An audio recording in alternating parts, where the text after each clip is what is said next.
up. Here we go. How many years have we been doing this now?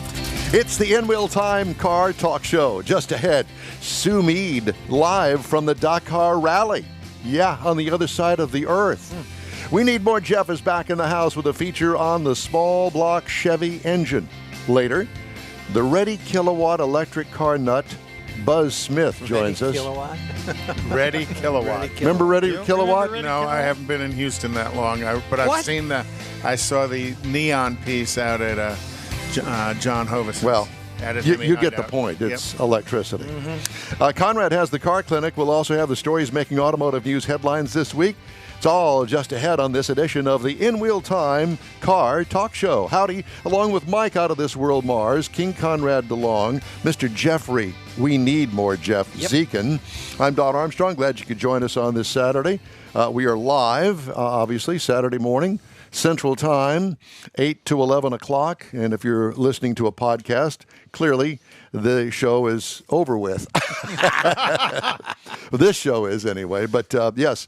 But so thanks for listening to the podcast. Yes, absolutely. And there are 6 podcasts that come out of this 3-hour show. They're half hour each. So we invite you to look at that, listen to that, if you don't catch the entire 3-hour show. Or if there's something you want to hear again. And again and again and again. And we do have those kind of mess-ups that are worthy of listening to. Did he actually do that? We're about to have one today. We're probably going to have one today. Well, it's the first time back in 3 weeks. Yep. Yeah, we missed Christmas. Haven't been here since before Christmas. Yeah, Christmas and New Year's. Haven't seen you since last year. You haven't? Good. Good one. That sounds like something that I heard back in actually grade school. I heard it last year. Yeah, you did you? Yeah.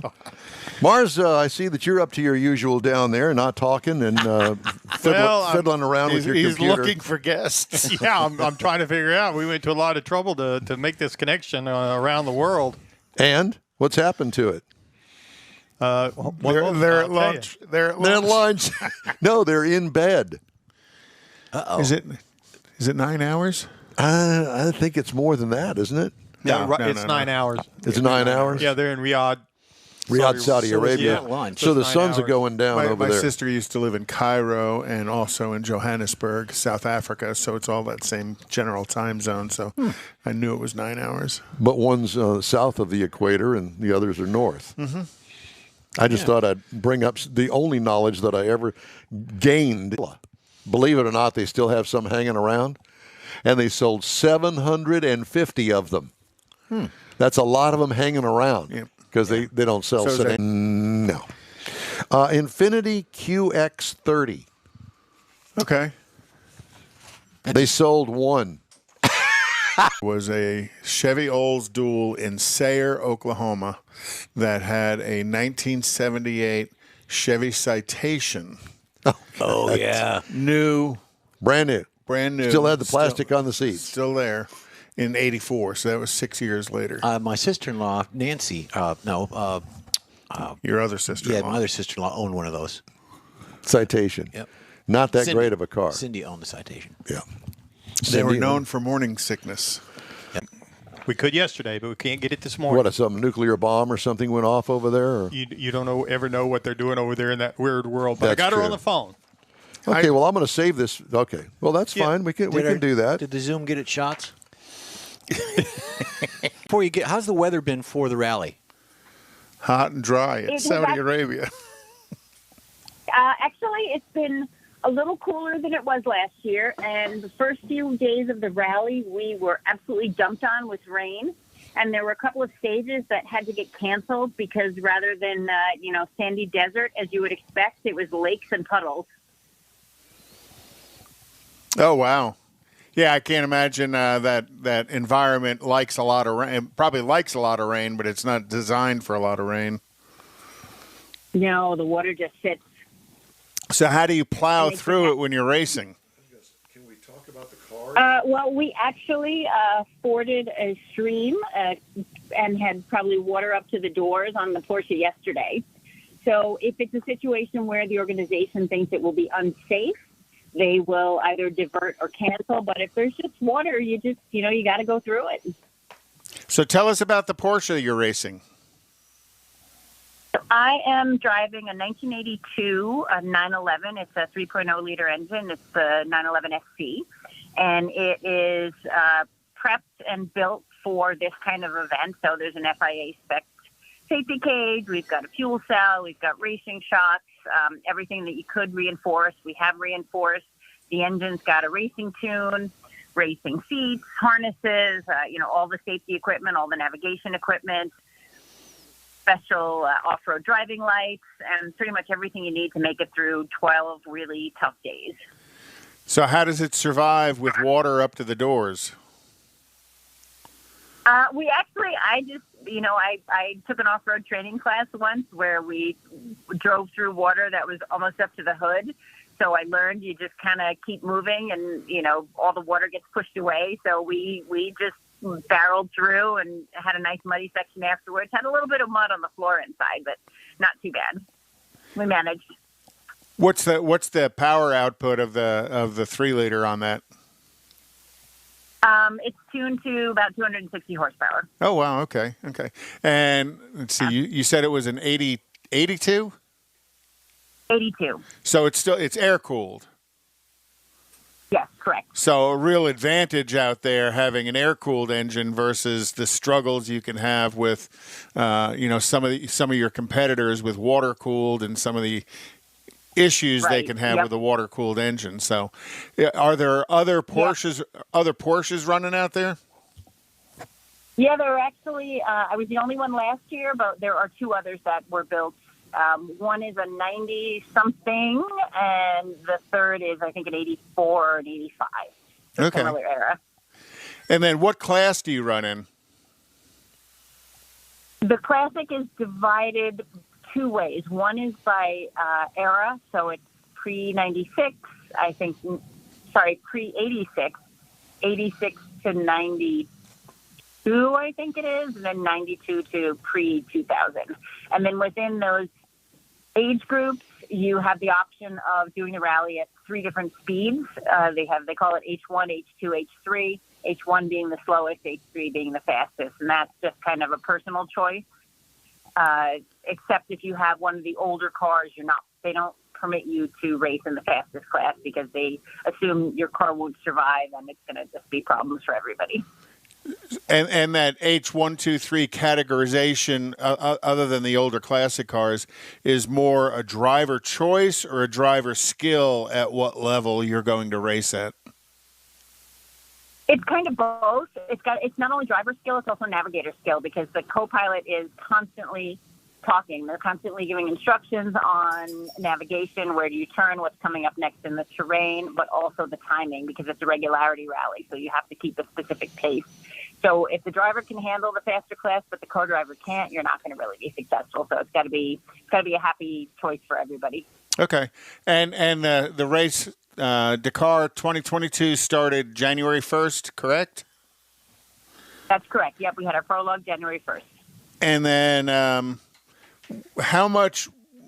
And I'm going to use the word. I might not use the word correctly. How much reconnoitering are you allowed to do as far as time-wise before the event?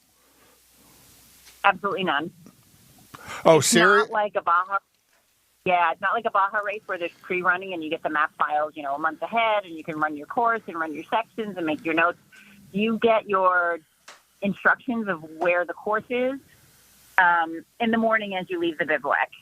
Oh, so wow. You only be a half hour ahead, and it's anywhere from a half hour to maybe 2 hours, depending on how long the drive is from the bivouac to the first start.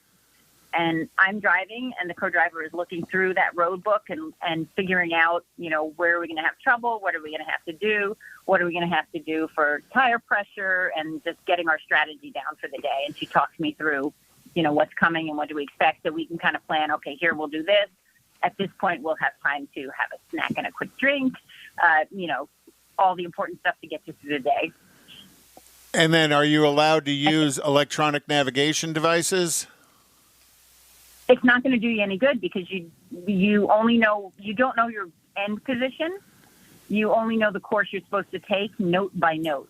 Oh. So it's a piece of paper with boxes on it, and each box has a diagram that will show there's one main road going straight, and then there's an exit to the right. And the instructions will be in 500 meters, you're taking the exit to the right. And then you go to the next box and you do what that one says. So even if you had using, Google Maps, it's not really going to help you at all because there's no way to plug in the full course. And when you are, let's say, at speed, at whatever terminal velocity the vehicle can go on a flat straight, how fast will you be going? We are competing in the H1 class, so the fastest speed that we've seen is 90 kilometers an hour, and the H2 class is probably 95, and then H3 will be maybe 100, 110. In kilometers? Kilometers per hour. Okay, so multiplied by 0.6. about 66, 67. 54, Yeah. 60, 65. Off-road, completely off-road. Well, but even at those speeds, that 500 meters comes up pretty quick when you have no idea where you're going and you're assuming that crossroads, and I'm assuming these are public roads that you're on, or are you just out in the desert somewhere? You are most of the time you're on some sort of a track, but the track can be a sandy track that, is traveled by 2 people a week. Oh, okay. And you have to know, and you're also given on your instructions, you're also given compass headings to verify sometimes if it's not clear which one of, it could be 4 different roads going off in front of you, whether you're on the first, second, third, fourth. So you line up to the compass heading that matches the road that you're supposed to be on. Wow. There's no signs, there's no landmarks, there's bushes, there's rocks, but it doesn't really help you. So you have to really be precise. Take the third olive tree to the left, right? Kind of, yes. And then how many years have you been running? Because I know Dakar started North Africa and went to South America. Now you're back in Saudi Arabia, but I'm going to call that North Africa. They might not want to call it that, but I will. How many years have you and Sue been running, not necessarily together, but been running Dakar? So this is my second time at Dakar. Sue has been here 7 times. Correct. In various roles. As, twice as media manager for us. She's been there as a driver, been there as a co-driver. She's been there doing media for manufacturers. So she's had a lot of experience at the Dakar. Well, that's cool. We really appreciate you joining us today, and we wish you all the best in Dakar because you're kind of at the middle of the event right now, if I remember correctly. And yep, exactly. We wish you well as you come back to Jeddah on the 14th of January. Thanks a lot for joining us. Thank you so much. Thanks. Appreciate it. All Bye-bye. right. Bye-bye. All right. Can you imagine just going out in the desert and running the Dakar Rally? No, I can't. Nor would I raise my hand to do that. It's just not my cup of tea. That would be awesome. I wanted to find out We'll take the C5. if they're trained to say recalculating while they're doing it. Recalculating. Recalculating. Oh, no, probably not. I just wondered. And what do you do good. when you miss the turn? I guess you just got to swing around and go back and then kind of refigure your, directions. Yeah, be one of those rallies that I've been on 1 or 2 of those where you have to go. There's a name for it. A checkpoint? Well, it's more than that. Yeah, and you have to the hint is, okay, there's going to be a billboard on your right-hand side in 2.3 miles. What are the last words on the billboard? And then you write that down. Oh, no, I don't think they have to do that. No, I know. What I'm saying is that it's still just a pain like that. Oh, I'm sure the directions are complicated but vague. Big scorpions and spiders and no, it's not like Land of the Giants. All right. But that was cool. Moving on. Time now to do our feature with Mr. Jeffrey Zekin, who this week has a look at the small block Chevy engine. And did that not come out in 1955? Well, we're going to talk about it. And it was a 265 then, was it not? There you go. Well, you're stealing Jeff's thunder. Well, I mean, I'm just recalling, trying to lead into your story here. Well, just for fun, there's some colorful facts about Motor City's Is the color orange? ubiquitous engine. Okay. We don't know who counted them, but it's said that over the past 7 decades, General Motors has manufactured more than 100 million examples of the Chevrolet small block V8. And not just for Chevrolets. Here's the word again, ubiquitous V8 has been used by every U.S. car division in General Motors except for Saturn, and 2 European, which were Opel and Holden. So those 2 did not have it. Number 1, and you've got that, if you could leave that up there, because we're going to get to that here shortly. When the V8 was introduced in 1955, Don, the typical Detroit V8 Cadillac, Chrysler, Pontiac, all of them, used a 10-bolt per cylinder bank to secure the heads in place. He's got that up there. All right. Yep. However, the small block Chevy uses 17 head bolts per side, in part to provide a better gasket seal.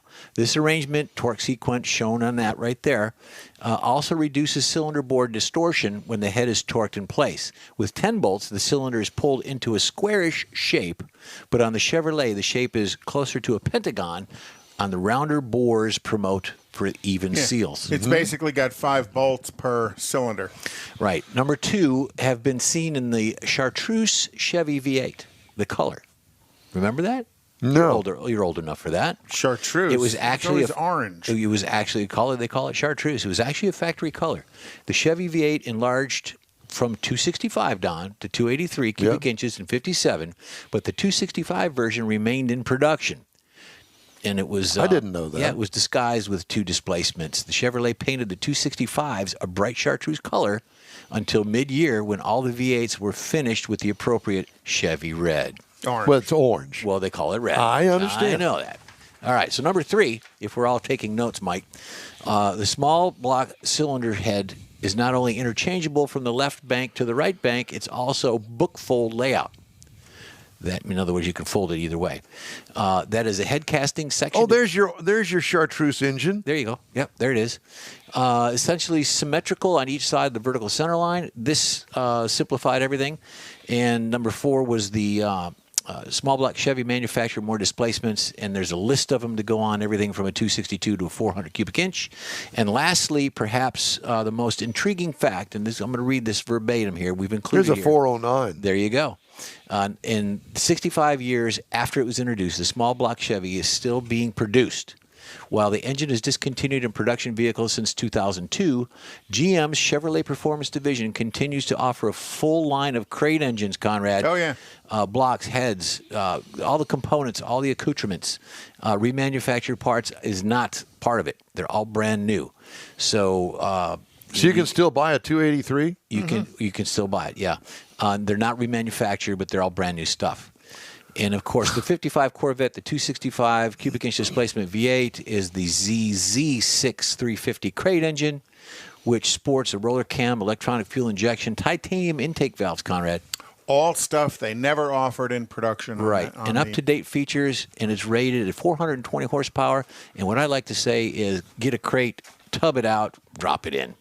There you go. Yeah, the original 265 didn't even have an oil filter on it. No. It wasn't until like 57, I think. Seriously? They put an oil filter on it as an option, and then it became standard. And some people would just literally stuff a roll of toilet paper in the filter housing as the filter media. Well, I remember very well that Ronnie Green, who inherited his grandmother's 1957 four-door Chevy, that it did have an oil filter on it. And the reason I know that is because we didn't tighten it the correct way. And as we started the engine, the oil just pumped right out of the engine onto the garage floor. And it was mounted up high, up on and the it made intake a manifold. huge mess, not only on the floor, but also all over the engine. Yeah, the suspension and everything else. Yeah, Kept it lubricated. Hey, I want to remind everybody that the In Wheel Time Car Show streams on Facebook, YouTube, Twitch, and InWheelTime.com. Podcasts are available on your favorite podcast channel. And the In Wheel Time Car Show continues right after this quick break. You're invited to the event of the year. The Houston Auto Show and Houston Boat Show are getting hitched. January 26th through the 30th at NRG Center. The Auto Show and Boat Show unite for the first time ever.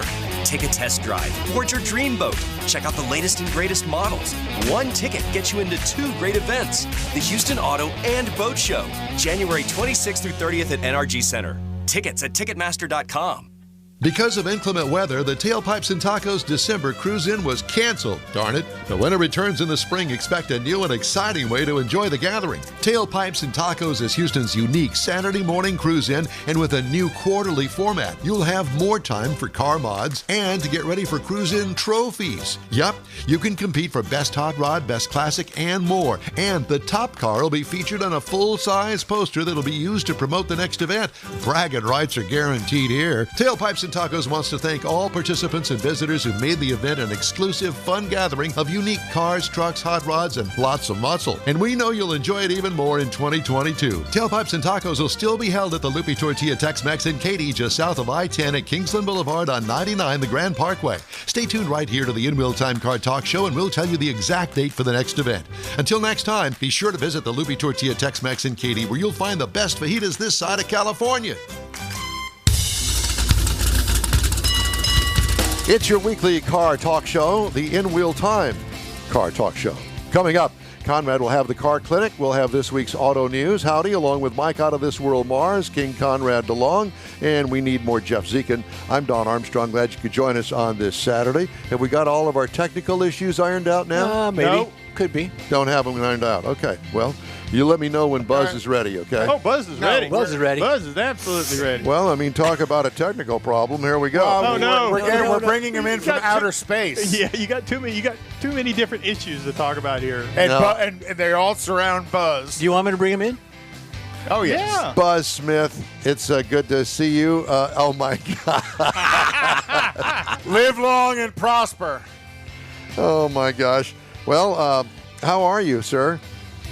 Oh, I'm on top of the world. The future I've been talking about is right here, right now. It's not off in the 23rd century. It's right here in the beginning of the 21st. We always knew he was a space case. Well, let me just go ahead and start off the conversation by saying, Buzz is the electric car guru, and I see that he's now has his own particular wardrobe and background, and it's good to have you with us in all of your splendid glory as He's always. way out there today. Yeah, way out there.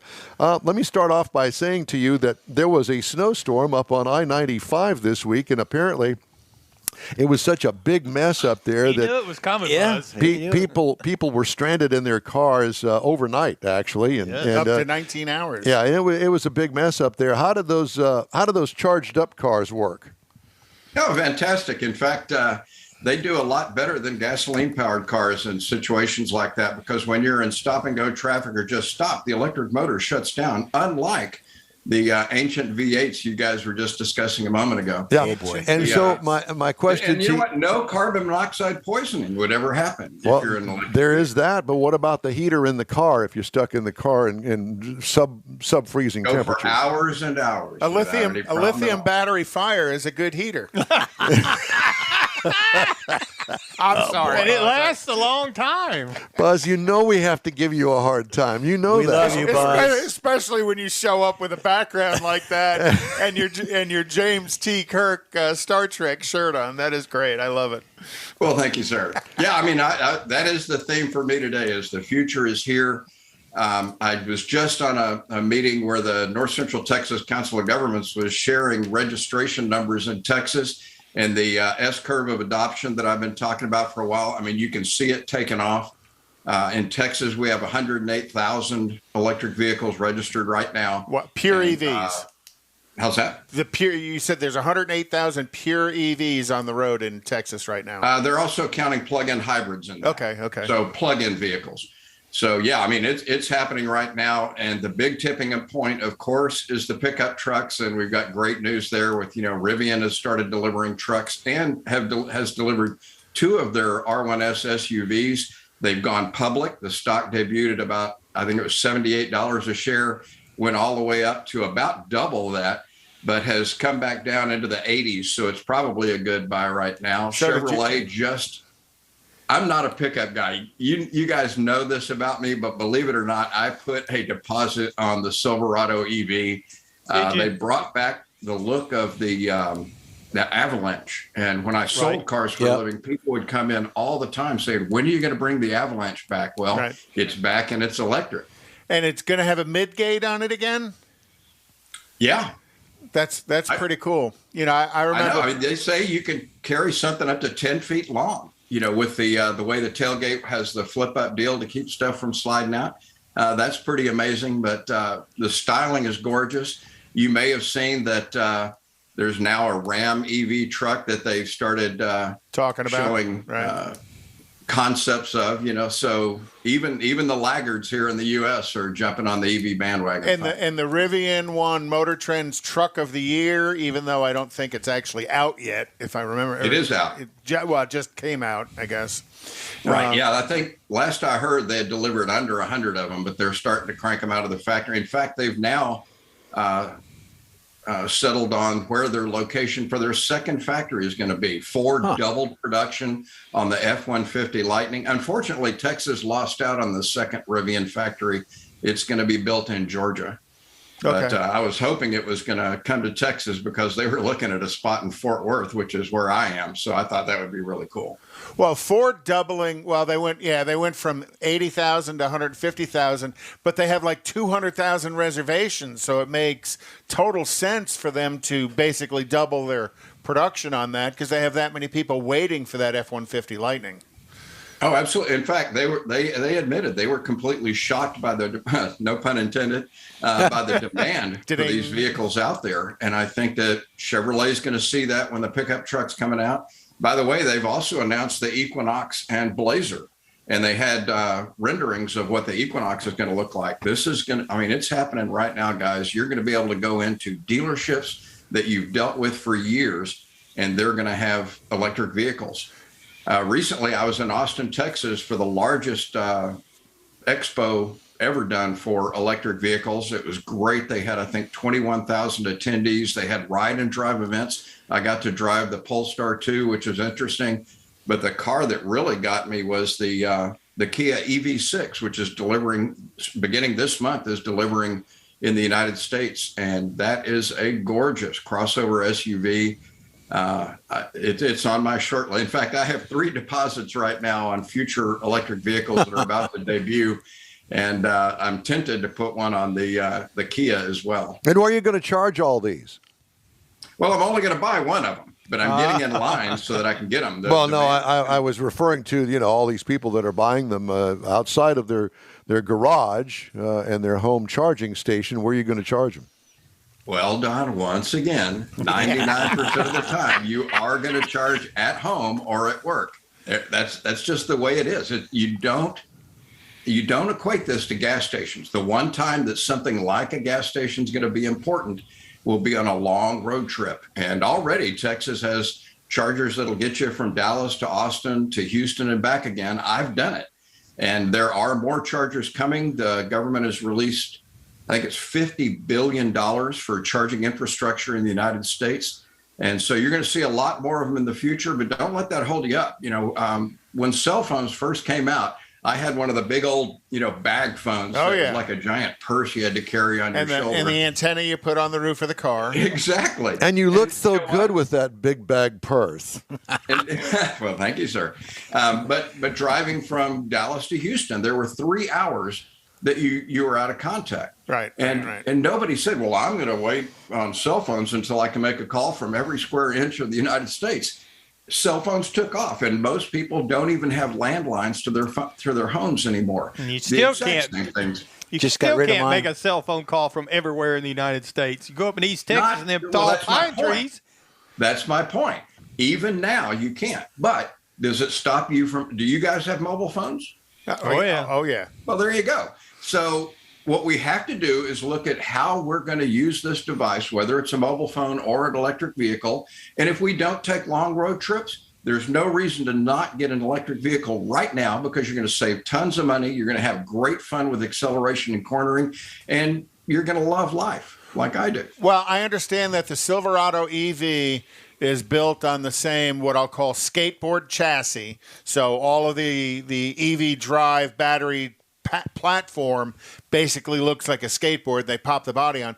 That's going to be built on the same. It's being built on the same skateboard chassis that the Hummer EV is also built on. So that they're sharing. And even the work truck, the low end one, is going to do 0 to 60 in, I think it's 4.5 seconds. So these are going to be really, really fast trucks that get the dollar equivalent of, say, 80 miles per gallon with no oil changes, no transmission fluid changes, no fan belts, no spark plugs. It's just with a starting price of $106,000.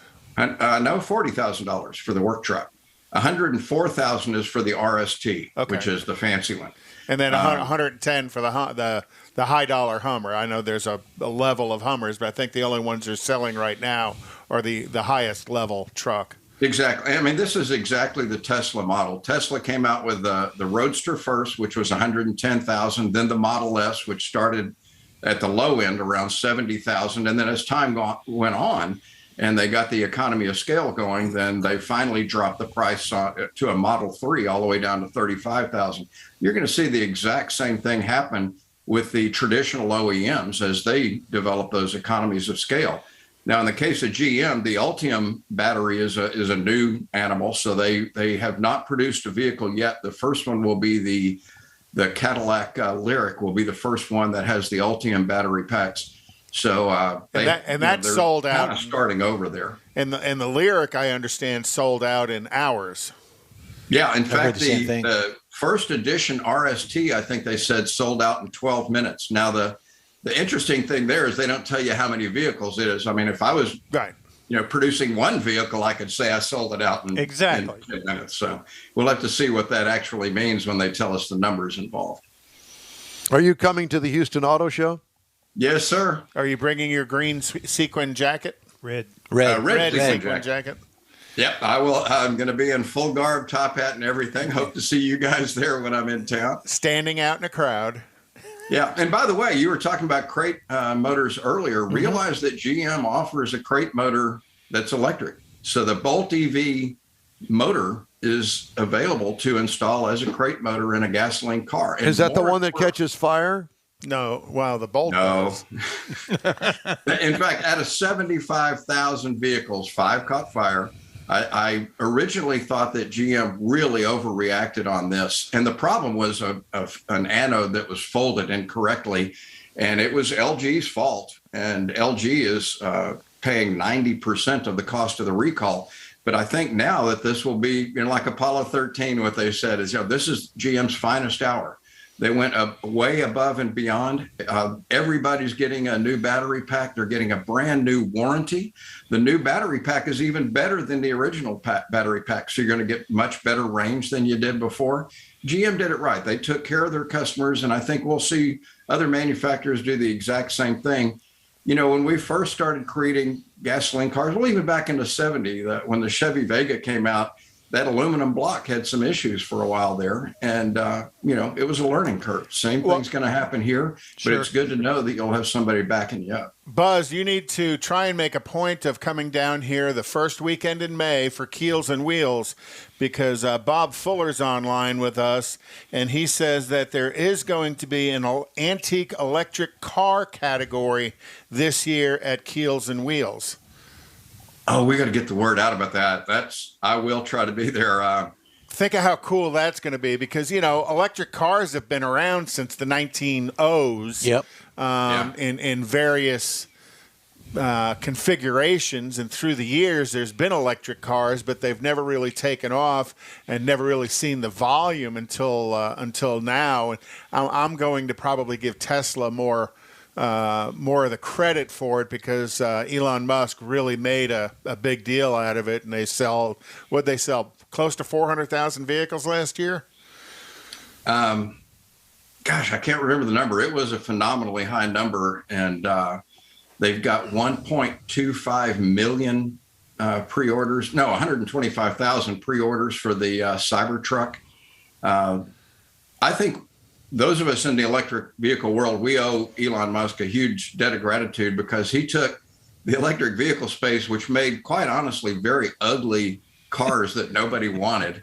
I think the OEMs were afraid of high demand, and so they made them intentionally ugly, but they still needed a place to test out the drivetrains. Elon made them sexy, and now we're seeing things like that EV6 and like the Silverado EV. Well, in fact, even that Dodge Ram is a really nice looking truck if that's what it comes out looking like. I mean, that's going to be something else. Didn't Elon launch a 3 model into space? And is that what you're looking for up there right now?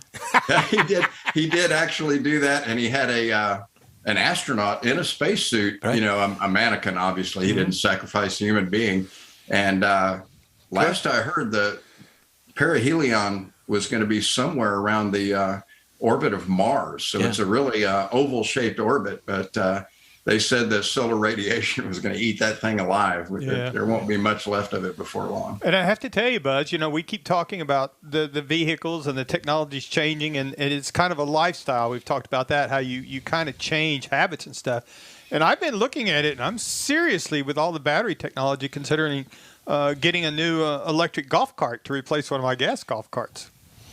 Oh, why not? You got to start somewhere, Mike. Again, a perfect example of an electric vehicle. Stop and go. You know, I wish the Postal Service would switch all those delivery Jeeps over to electric. Why doesn't the Postal Service just go away? Well, then who's going to bring me my newspaper then? That would be UPS and FedEx and Amazon and all the other ones. Well, I understand Amazon put in a big order with Ram on the ProMaster EV, and was it FedEx put in a pre-order with Chevy on the Silverado as well? Yeah, and let's see, Amazon, I believe, put in 100,000 vehicle order with Rivian. Rivian, right. So Rivian's kind of slowing down on pickup truck production while they shift to delivery vehicle production for Amazon.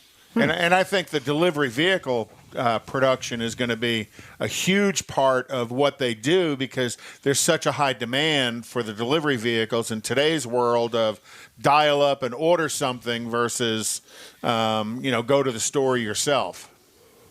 And I hope they don't go electric for the post office, because I can hear the postman coming like 3 blocks away in his truck. So I know when the mail is delivered. The noise. I have a dog for that. Do you? And a cat. Okay, so let's talk about some of the startups that you think are probably not going to survive the electric phase-in, shall we say, of these vehicles. You know, I don't really know of anybody that I would put a death sentence on right now. All of them are up in the air. There are some really interesting ones out there that I saw in Austin recently. Indigo Technologies is one that you've probably never heard of, and they're going to address the last mile deliveries and the Uber type market. And it's a really interesting vehicle. The Uber one, it's a 3-wheeler. It's got, instead of doors that hinge or go up like gull wings, they slide back like the back doors in a minivan would. Yeah, I saw that. But the idea there is to let passengers or packages easily into the back seat. And one of the Indigo Technology vehicles, which is for the Uber market, just has one seat in the front in the center for the driver, making, again, easy for people to get into the back seat. So the doors open like the old Kaiser Darren. I'm unfamiliar with that. So there's nothing. There's nothing. Yeah, there's nothing new in the car business. It's all recycled. It all comes back. Yep. Back from the past. Another interesting Fisker, who did make a plug-in hybrid that was similar to the Chevy Volt, but much, much sexier and much more expensive. The Fisker Ocean SUV is going to be a full-size SUV coming out late this year. That's one of the ones I put a deposit on, believe it or not. That was a really interesting looking vehicle and a great price point. It's going to start, I think, at $39,000, and it will qualify for the federal income tax credit.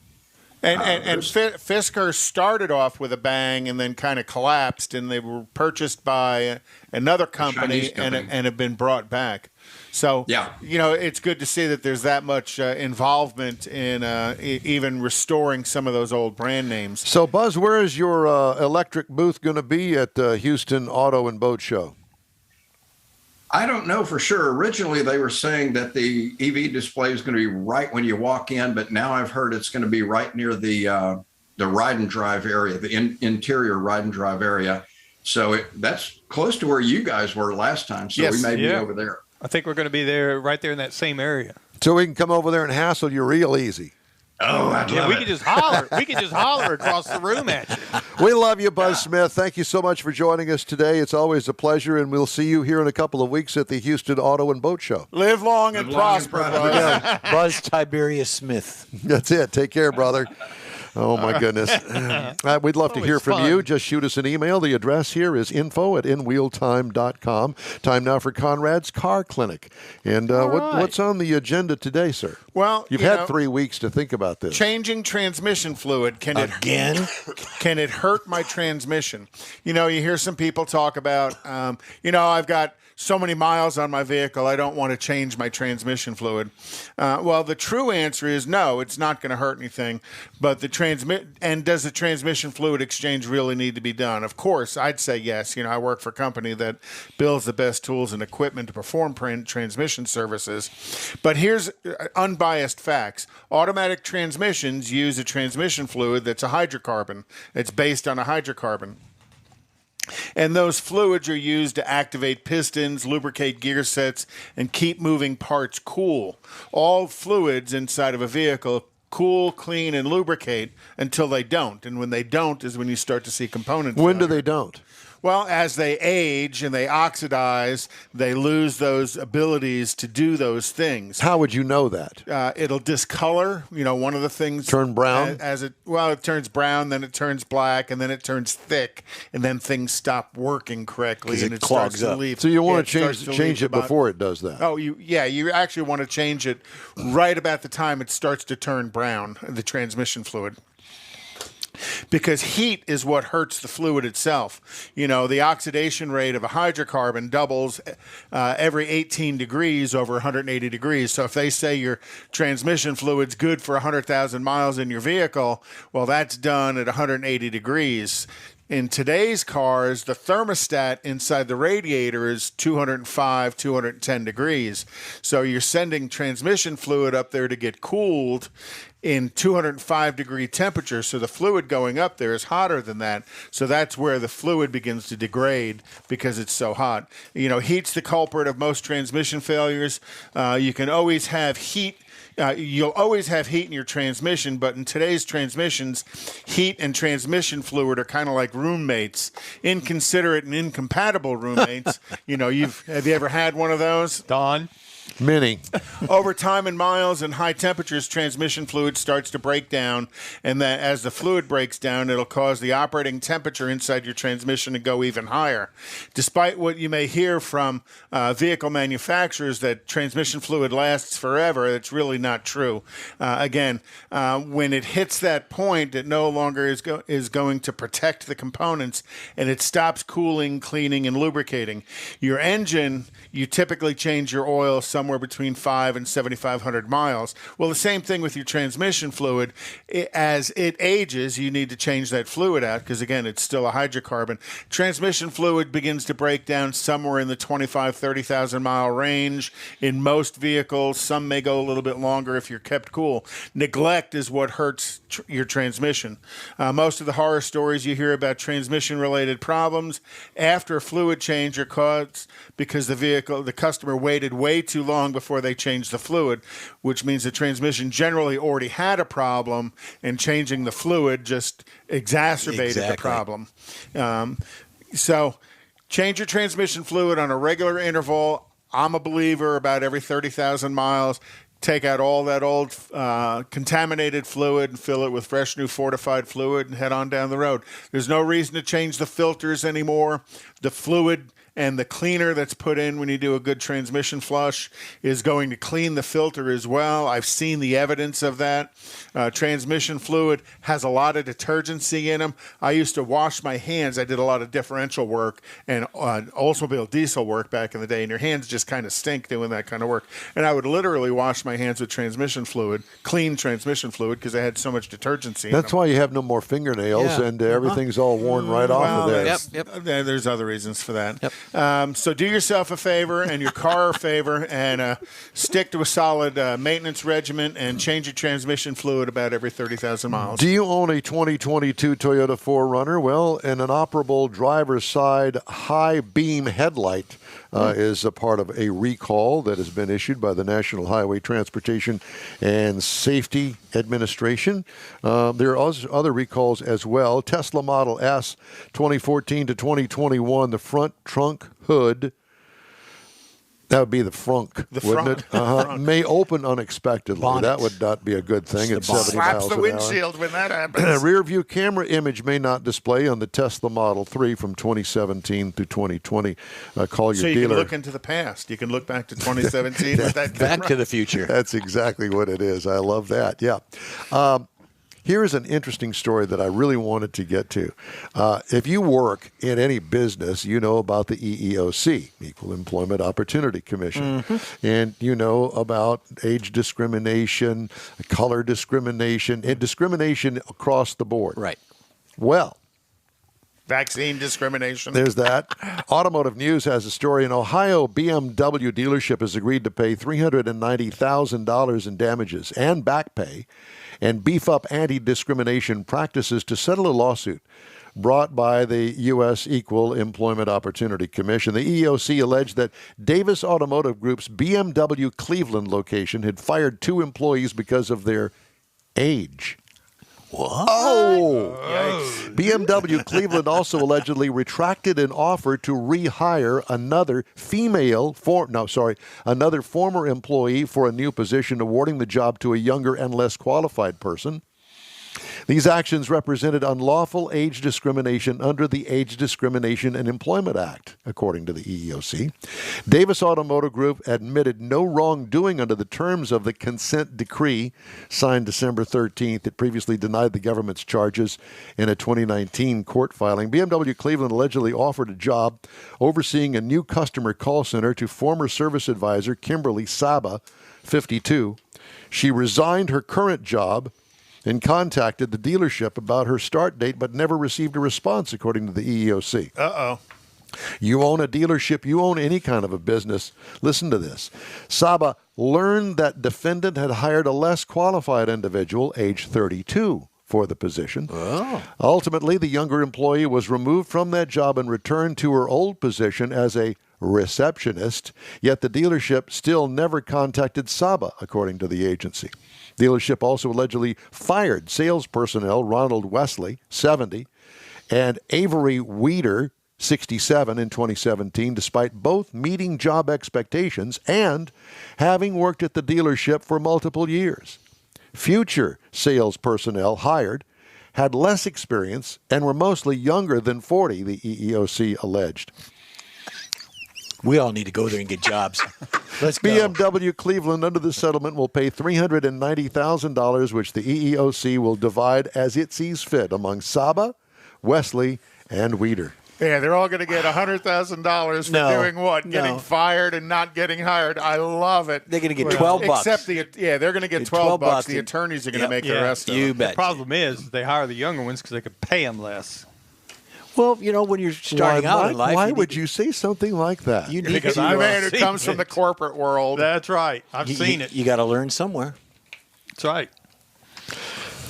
I'm going there. I guess that's a good story. I guess it And gives it's us all not hope. and it's not uncommon. No. You know, In any business. No. But it just so happened that this happened to be a car dealership. So got that 70-year-old guy that's cranking out the hits and selling everything that he's got to sell, and he gets fired because of his age. Whoops. Whoops. Yeah. Wow. I want to see it. I won't go there. We're going to get jobs there. Get application online. Yeah. Well, I think that they're in a heap of trouble, and I'm sure that they'll fix it. They'll pay I'm dearly sure. for it. Yeah. Most definitely. We're going to take a quick break now here on the In Wheel Time Car Talk Show. Stay with us. You're invited to the event of the year. The Houston Auto Show and Houston Boat Show are getting hitched.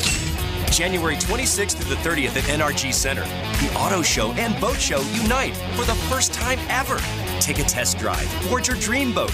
Check out the latest and greatest models. One ticket gets you into 2 great events. The Houston Auto and Boat Show, January 26th through 30th at NRG Center. Tickets at Ticketmaster.com. Because of inclement weather, the Tailpipes and Tacos December Cruise-In was canceled. Darn it. The winter returns in the spring. Expect a new and exciting way to enjoy the gathering. Tailpipes and Tacos is Houston's unique Saturday morning cruise-in, and with a new quarterly format, you'll have more time for car mods and to get ready for cruise-in trophies. Yup, you can compete for Best Hot Rod, Best Classic, and more. And the top car will be featured on a full-size poster that'll be used to promote the next event. Bragging rights are guaranteed here. Tailpipes and Tacos wants to thank all participants and visitors who made the event an exclusive, fun gathering of unique cars, trucks, hot rods, and lots of muscle. And we know you'll enjoy it even more in 2022. Tailpipes and Tacos will still be held at the Lupi Tortilla Tex-Mex in Katy, just south of I-10 at Kingsland Boulevard on 99, the Grand Parkway. Stay tuned right here to the In Wheel Time Car Talk Show, and we'll tell you the exact date for the next event. Until next time, be sure to visit the Lupi Tortilla Tex-Mex in Katy, where you'll find the best fajitas this side of California. Is your business or company looking to stand out in a crowded advertising market? Looking to reach the real auto enthusiast? Well, you found it. You're listening or watching In Wheel Time, and so are your fellow enthusiasts. The In Wheel Time Car Show now reaches 500,000, and we can put together a marketing plan that will engage them in your product, business, or service. To get the tires rolling, just shoot us an email to our marketing director, Jeff Zekin. His address is jeff@inwheeltime.com. Welcome to the In Wheel Time Car Talk Show. Coming up, we talk to Seth Angel with Houston Raceway Park and what we can look forward to in the swan song year of operation out there. Mr. Mars has a feature on banned Group B race cars. I got to find out what that is. Really? I don't even know what a Group B is. Groupies? Surprise, surprise, surprise. We have the upcoming events calendar and today's news headlines just ahead on today's In Wheel Time Car Talk Show. Howdy, along with Mike Out of This World Mars, King Conrad DeLong. We need more Jeff Zekin, always. I'm Don Armstrong. Glad you could join us today. Joining us now, Mr. Seth Angel, president and proprietor of the Houston Raceway Park facility. And you're not at the racetrack this morning, are you, my friend? No, I'm not. If you can tell by the weather behind me, it's certainly not a day where there'll be much going down the racetrack. So I'm at home, hanging out with my family, and sitting down, chatting with you guys. It's an honor and a pleasure.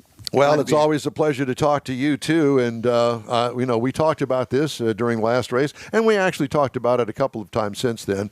But want to bring it up once again. We've got a big race coming up. I guess it's in April, and out there at Houston Raceway Park, the NHRA Spring Nationals for the last time. Yeah, you're right. 35th annual NHRA Spring Nationals, April 22 through 24. It will be our final NHRA national event. And I say that, cautiously because it's not the final event of the racetrack. So we've got later next week, we're going to release our full 2022 calendar of events. And I think most people will be surprised to learn and see that when we put that out, that we will have a full season of on-track activity starting here in a couple of weeks, all the way through the end of 22. That's really good awesome. Because a lot of people have been talking about, well, after the NHRA event, it's over. But then some other people are saying, no, it's going to run the full year. So it's good that you're going to put that out there.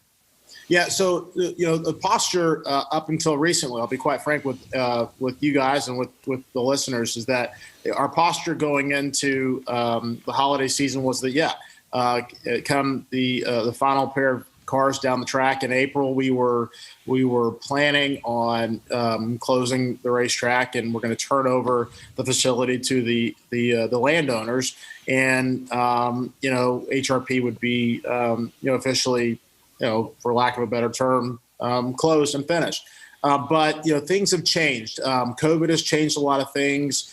I think people need to understand that the reason we sold the racetrack, and we didn't sell the racetrack. Let's be honest. We sold the real estate, and that's exactly what it was. And it wasn't a result or a function of the racetrack not performing or not doing well, or the Angel family not interested in running and promoting NHRA drag racing any longer.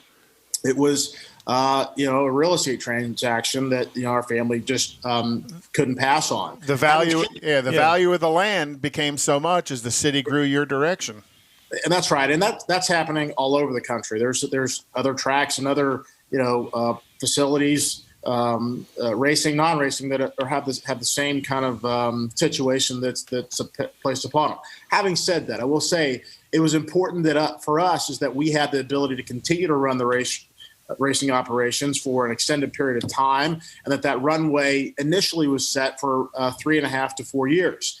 COVID, as I said earlier, changed the kind of that runway and actually extended it to where the new landowners' development timeline is got pushed back, and things have changed, and they've given us the ability and the option to continue to operate the raceway as we've done for 35 years now. And so, look, we really don't want to go anywhere. My passion and my drive and my the reason I get up every day is to go to that racetrack and make it the best place that I can for our guests and our racers.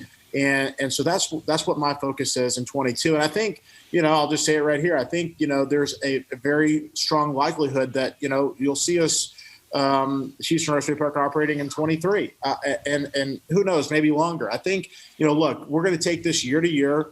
We are going to host our events just like we've done for the past, 3 decades. And when we know something and we kind of know the future and what it looks like, we're gonna let our fans and let our racers know. So what I can tell you guys today is that, look, we're here through 22. We've got an incredible portfolio of events, obviously headlined by NHRA Spring Nationals that's coming up here in a few months.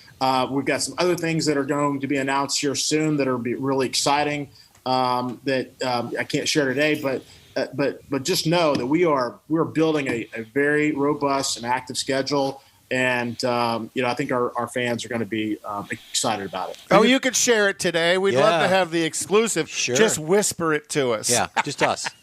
You got it. No. You guys will know when everyone else knows. Thanks. And it's exciting news. Well, that's good. And that kind of was leading into my next question. We're all smiling when here. there's that. But we also thought originally, when I had heard rumors and called you on the phone, I said, Seth, is this true? And you said, well, yeah. We are. We've sold the property and going to close the track. And I said, well, I also hear that you've bought some other property or had some other property and you're just going to pick up the grandstands and move them over there. And you said, no, that's not going to happen. Well, as you said, things change. Mm-hmm. And, I'm sure that you probably had a lot of pressure put on you. Oh, Seth, we need to have a place to race out there, a full quarter-mile drag strip on the professional side that's got run-out area for 330-mile-an-hour cars and that sort of stuff. And I'm thinking, well, maybe somebody that has more influence than the In Wheel Time Car Show went, come on, brother, we can do this. We'll help you out. We just need a place to race. There you go. So I've heard those rumors. And look, I can tell you guys with absolute certainty that, our family, our family will not be building another racetrack anywhere in the Houston area or anywhere in the country for that matter. What I think kind of where that was generated from is that, look, it's no secret that our family owns and develops a lot of property. We own lots of acreage on the north side of town, that potentially, I guess, you could make an argument that, yeah, you could put a racetrack there. But no, that's not what it's there for. It'll be developed into in other ways. So I think that's where that came from. Look, we understand and we get it. We've got a great place in Baytown, Texas, that's supported by thousands and thousands of fans in the city and the county, and we are just really focused on delivering a 2022 season that everyone will remember. Well, and you're nationally known as the place that records have fallen year after year after year after year. The air in Baytown, the track, you guys do such a fantastic job. I know NHRA has bragged about how good the facility is and how good the management team is there at the facility that runs it. We're lucky. We're lucky to geographically because our proximity to sea level and to mine shaft conditions and the opportunities for those conditions to be present during some of our big races has led to those incredible records. And that's having had said that, we've got a great leadership team at the raceway. Austin Hayward, who is our competition director, has been doing an incredible job the last few years in his role and really making sure that racetrack is as best it can be at all times. So has your historian gone through the years of competition there at the track to bring everybody up to date on what all the records are that have fallen there year after year after year?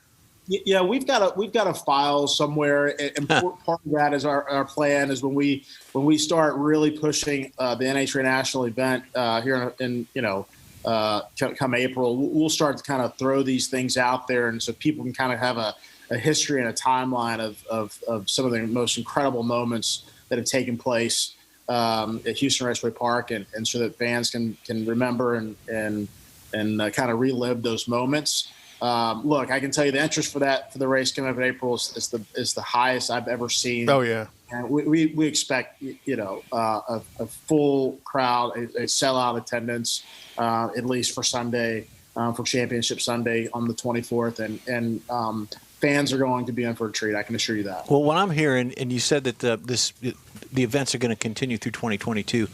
Are you trying to hint to us that there may be a fall event for NHRA in Baytown?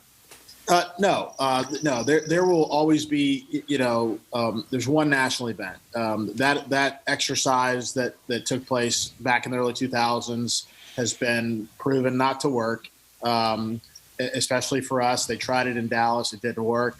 NHRA national events, the dynamics and all, and the ins and outs of those events are such that it's hard to do two of them and make them work.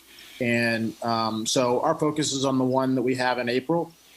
And past April, we've got a great lineup of events that you'll see when we release our calendar. I will tell you, one of the most popular events on our schedule is Texas 2K, right. Which comes in. It's over spring break in March.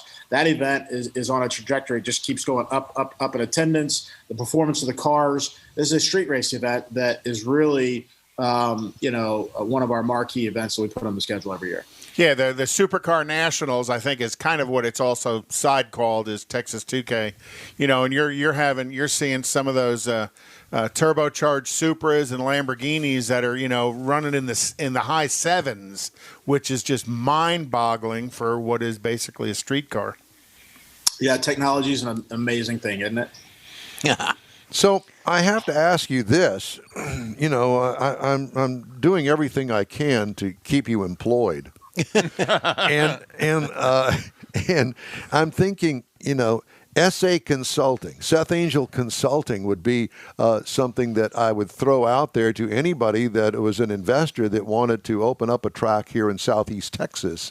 That the ins and outs of that track and what it takes to run a successful quarter-mile professional drag strip, and the associated headaches that go along with not just the track itself, but the stands, the fans, the promotion, all of the things that are integral in making a successful event. So I'm thinking, SA Consulting just has a ring to it to me. Don, I can tell you, I consider you one of my close friends, and when I hang my hat up at Houston Raceway Park, hopefully many years down the road from now, when I hang my hat up, I don't plan on consulting in the motorsports industry. I think, look, I've been doing this for 17 years, which may not be a long time for some, but certainly it's been my entire career, and I've enjoyed it. I've been blessed by it, and been very lucky in the people that I've gotten to meet and associate and work with. And when that time comes, I will know that I've done everything I could to grow the sport, to make the sport better, and to deliver championship caliber racing to Texas. Okay, we'll switch gears here. Wait a minute. I just want to clarify. So nobody's told you to go west, young man? Like down Interstate 10 west? No. So again, there's been no conversations about me or the Angels, doing anything else outside of the acres we got at 2525 South FM 565. Okay. I just didn't know how well you like San Antonio. That was a long, nice way of saying no. Exactly. So I'm sorry to have to repeat this. Now I'm going to move on, and we're going to talk about the Spring Nationals. And, man, I'm telling you, there are huge changes in the professional ranks when it comes to team ownerships. Oh, yeah. New teams, teams that have been around for a while. What's happened to Don Schumacher Racing with all of his different Top Fuel and Funny Car entries, that it's all kind of split up? Yeah, so I think that's been obviously the hot topic, the hot story in the sport this off season. I think Don Schumacher Racing has been in the sport for a long time and still will remain in the sport. I think his stable of drivers, and I think things change and people want to go out and do their own things. And Don, I think, was fortunate enough to allow his star drivers to kind of move out on their own and still remain in the sport at the same time. So, I can't speak for him, but the drivers are not leaving the sport. Don Schumacher is not leaving the sport. Just the makeup of it's going to change. And I think when, Don has a mega team and the number of cars he fielded, it was a massive operation that took a incredible amount of resources and manpower to do. And I think, I would think that Don is just getting to a point in his life where he was ready to kind of start to reduce that overhead and kind of plan for the future. And I think Don Schumacher Races in great hands. Tony's back in a seat in a dragster, which is going to be incredible. And he's the GOAT of Top Fuel. Let's be honest. And there's it's great to have him back in the pits. And so, Leah and Matt going to Tony Stewart Racing in that operation, that's going to be a first-class, world-class operation, probably, at the levels that DSR was and is. And so, look, it's all exciting. It's all good. And we can't wait to bring them to Baytown here in a few months and showcase what they've got. What have you heard about Pro Stock? And I keep hearing rumors that that's going to change or go away or evolve into something else.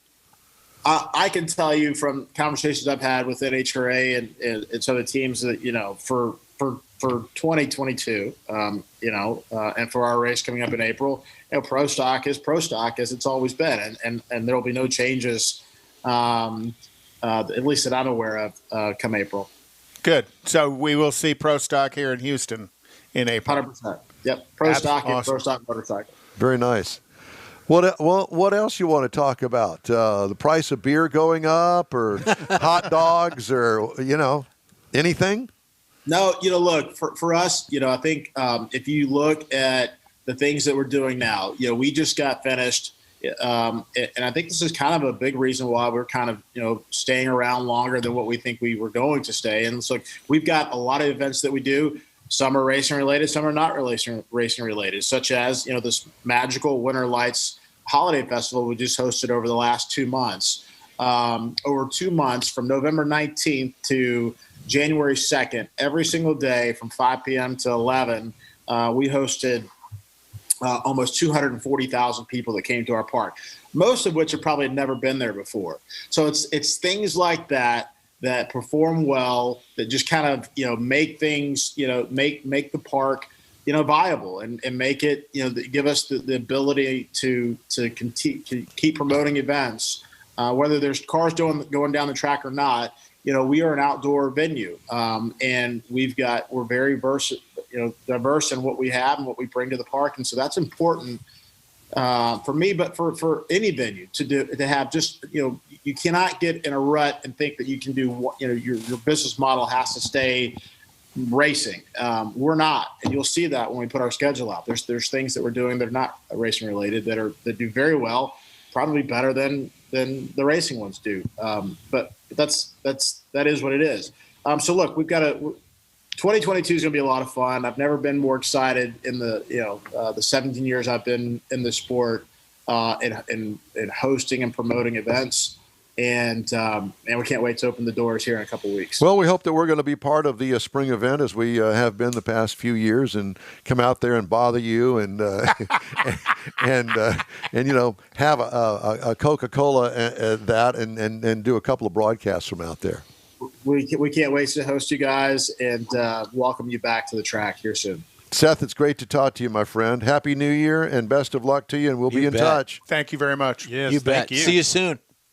Bye-bye. All right, take care. Seth Angel, president, proprietor of Houston Raceway Park. I think he's getting in a Best car. damn track in NHRA. Yep. I think he's jumping in a car. He's not jumping. I think so. I doubt that. Start his own team. But we do have something that we are going to jump into now, because Conrad's got the events calendar. And I did want to start off by saying that, Craig, the Prince's drive-in guy, died of COVID, unfortunately. Oh, no. And they closed the Prince's hamburger slot over there at the Sharpstown Golf Club, which is a city-owned place. So Craig found a new place called the Avalon Diner on 59 at the fountains out there. On the southbound service road of 59, just before you get to Highway 90, right here near the the studio. First Sunday of every month, and it's from 9 to noon. 9 to noon. 9 to noon. Yeah. So tonight at 5 p.m., Brookshire Brothers Cruisin' in Montgomery, Texas. It's an open, free cruisin', and that's at 21005 Eva Street in Montgomery, Texas. I'm sure if you got to Montgomery, you'd figure out where it is pretty quickly. Yep. Tomorrow is Lucky's Rod Run up in College Station. Yeah, it's only supposed to storm, so... Well, Jason Sicaro just said that it is still on as of right now. Oh. So it's okay if I bring a dirty, wet Corvette up there at 5 o'clock in the morning? Yes. And then also tomorrow from 8 a.m. To 10 a.m. is Coffee and Cars at Aggieland Outfitters in College Station. So kind of a couple of things going on in Bryan College Station tomorrow. And then also on the 9th, Cars and Cocktails at Little Woodrow's. And that's going to start at 11 to 3 p.m. up off of 2920 in Tomball. Then also on Sunday night, 4 to 7 p.m. is a Sunday night at Freddy's Steak Burger at FM 1960 in Eldridge. And then January 15th, and I did this because we had Buzz on the show. We got to give Buzz his accolades. Grease the palm, so to speak. Buzz Tiberius. And that's Electrics and Exotics at the Hebrews Coffee House in Magnolia Circle. In Magnolia, and that is January 15th, 9 a.m. to 12 noon at Hebrews Coffee House. Perfect. Hebrews. Pretty creative name. Yeah, it is. I like it. All right. Now, Mr. Mars has banned Group B race cars. We like groupies. Group B. What is Group B? Well, what about Group Z? What is Group? Well, let me give you a little background. Please, here. I have them lost. So, road rallies, like we were talking with Sue about the Dakar, they've been pretty popular for a lot of years. So the federal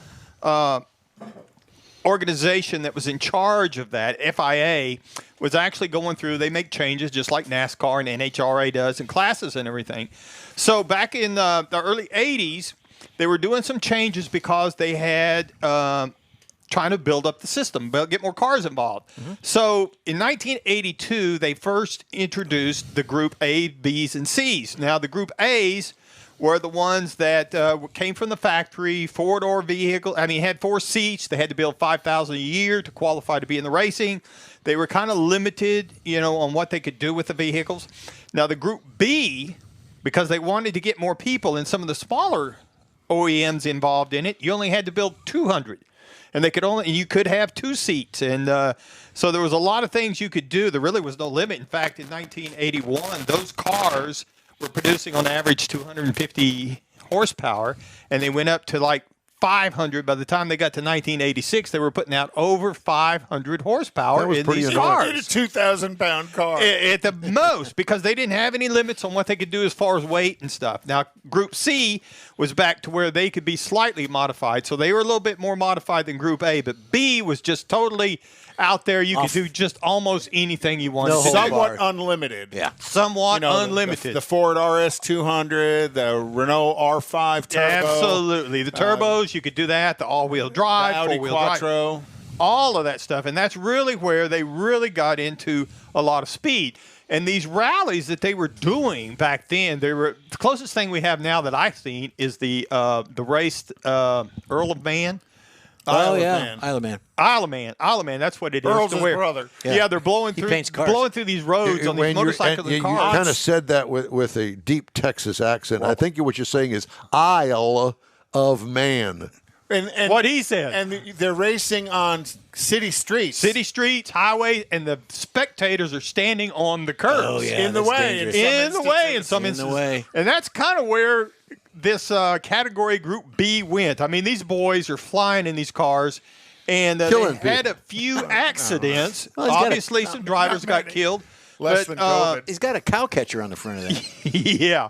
But they actually had a wreck that I was trying to find the exact date of it. But anyway, so they had the wreck. The driver lost control of the vehicle. Trying to swerve to miss a small group of people, ended up losing control and going through a big group of people. Like 30 people were injured, and that was the one that really put the nail in it. They'd already had several drivers that got killed in these wrecks, kind of like the Isle of Man. Isle of Man. Is that? Did I say it right? Would that be like the aisle that goes down between the pews in a church? No, the Isla. Or is it a British way of calling it an island? I'm going to go with the Isla of Man. Isla. Anyway, so after 3 years of people getting killed and maimed with these race cars, they banned them. Isla of Man. Yeah. But those cars are still out there and quite They are, and there's a lot of people that still they where they can they race them, but and actually some people are still building them, but they're also modifying them to try and fit in some of these other categories to where they're not just totally unlimited. You know, they're trying to restrict them with the size of the turbochargers. I actually have a photograph of one of the wrecks that kind of helped it. Would you pull that off the wall over there and bring it up here so we could show it? Yeah, just pull that off the wall. Hand me that, and then hand me that, and then Jeff could put up my camera here, and then you all could see it at home. This was the Isla of Man. Can you see that? This was the Isle of Man wreck. Can you see that? It's the Isle of Red. No. That's the Isle of Woman. No, we're not going to go there. Send your comments and complaints to info. It looks like a dirt track race up in Illinois or something. It's a good one. Well, I mean, they got them upside down and everything. I've posted a couple of these Group B cars on Unicorn Hunting. I did the Ford RS200. Yes, that was one of them. I did very the popular. Lancia Stratos. So those were true production cars that ended up. Didn't they race that Mercure that you and I were talking about? XR4 Ti. Yep. Yeah, I thought so. And the thing was, they only had to build 20 of them. Well, before you put 20 of them together for the team, well, they had to build 200 of the car, but 20 of them were specifically for that model, track, for the race, and they would just build them all for the track. You know what I wish that they'd come back with? IROC racing. Oh, yeah. International Race of Champions. Well, they don't tried do a little IROC bit about that. They still do something called ROC, R-O-C, which is Race of Champions. Right. Which they do off-season. But where IROC was one brand and everybody raced, generally it was more NASCAR stuff and maybe one or two road events. I think it was more circle track events than anything else. The Race of Champions, they do some of that. They do some road racing. They do some side-by-side racing. Dirt racing. So it's kind of a little more rounded racing event than it is just NASCAR but racing. with IROC, though, the fun thing about it was one of those things that was always televised as a rule, and it was married to another racing event, and it usually preceded the actual big race of the day. And everybody drove basically the same car. Yeah. Well, now the Rock is Ray Abraham builds the cars. Correct. You've got Danica Patrick is an announcer, and then you've got the other gentleman. Oh gosh, I can't think of his name. He used to be a NASCAR announcer. He does that now, and it didn't hold my interest. It really didn't. But you gotta Alan remember, Bestwick. Alan Bestwick was the guy. IROC started off as Porsche 911s the first year, and then it switched to Camaros. And then from Camaros, it switched to a Chrysler product, and then it finished as a Pontiac Trans Am. So it kind of went through a series of vehicles as well. Different stages. Hey, I want to remind everybody that the In Wheel Time Car Show streams on Facebook, YouTube, Twitch, and InWheelTime.com. Podcasts available from your favorite podcast provider. The In Wheel Time Car Talk Show continues after this quick break. You're invited to the event of the year. The Houston Auto Show and Houston Boat Show are getting hitched. January 26th through the 30th at NRG Center. The Auto Show and Boat Show unite for the first time ever. Take a test drive, board your dream boat, check out the latest and greatest models. One ticket gets you into 2 great events. The Houston Auto and Boat Show, January 26th through 30th at NRG Center. Tickets at Ticketmaster.com. Because of inclement weather, the Tailpipes and Tacos December Cruise-In was canceled. Darn it. But when it returns in the spring, expect a new and exciting way to enjoy the gathering. Tailpipes and Tacos is Houston's unique Saturday morning cruise-in, and with a new quarterly format, you'll have more time for car mods and to get ready for cruise-in trophies. Yup, you can compete for Best Hot Rod, Best Classic, and more. And the top car will be featured on a full-size poster that'll be used to promote the next event. Bragging rights are guaranteed here. Tailpipes and Tacos wants to thank all participants and visitors who made the event an exclusive, fun gathering of unique cars, trucks, hot rods, and lots of muscle. And we know you'll enjoy it even more in 2022. Tailpipes and Tacos will still be held at the Lupi Tortilla Tex-Mex in Katy, just south of I-10 at Kingsland Boulevard on 99, the Grand Parkway. Stay tuned right here to the In Wheel Time Car Talk Show, and we'll tell you the exact date for the next event. Until next time, be sure to visit the Lupi Tortilla Tex-Mex in Katy, where you'll find the best fajitas this side of California. It's the In Wheel Time Car Talk Show, your weekly go-to all things automotive place. Ahead, we have some features you'll find interesting, along with the stories making automotive news headlines, and some fun times to be had by all. Howdy, along with Mike out of this world Mars, King Conrad DeLong. We need more Jeff Zekin. I'm Don Armstrong. Glad you could join us on this Saturday. Great to have you with us. Kind of a rainy day here in southeast Texas, and it's supposed to be rainy and stormy for the entire weekend, which is why I mentioned to you earlier when we were talking about the Lucky's Rod Run tomorrow, which I had planned on going to. I had planned on getting out there, washing the car, cleaning it all up, and then go on Lucky's Rod Run at 3:30 in the morning to be there to get a spot to park by the time the sun comes up. But I don't know. I don't know what that's going to happen. Yeah, I'll be sleeping. Will you? All right. Well, I won't be, but I never am. Let's talk to a friend of the show. His name is Brad Thompson. His name is Brad Thompson, and he is with God's Garage. Brad, good morning to you. Morning, fellas. How are you guys? Very well, Good. thank you, and thanks so much for joining us on this kind of gloomy Saturday. But, hey, it's alive, and we are all on this side of the dirt. And it's a good day, isn't it? Yeah, I'd say, hey, I have a question for you, Don. Did you end up taking your Corvette down to MSR Houston after Richard kind of baited you into it? No, I have not done that yet, but I was thinking about that just last. Conrad's got it right there. I took the car out actually last weekend, and actually had the weekend with it, and I thought, I really need to get down there and do that. Man, I can't tell you how many times I've heard my friends say that. I've got a C7 Grand Sport, and I take it to Circuit of the Americas. I've been to MSR several times. Actually, one of the pictures on, the Facebook page now has the one from COTA. But, man, I want to see you down there sometime. Well, are you, is this your daily driver? Well, kind of. It's my daily driver when it's not raining. I have an F-150 that's my daily driver when it is raining. Got you. Okay. All right. So we're in the same boat. I mean, I don't want to peel the tires off of it or anything like that, but I would like to take it around corners fast for at least a few laps. That's where the fun's at. We'd like to see you do that, too. Yeah. I know you would, but you're not going to, because I'm going to do that in private just in case there's a little boo-boo or something. Boo-boo. So, Brad Thompson, for those people that don't know, tell everybody what God's Garage is, how it works, what it does.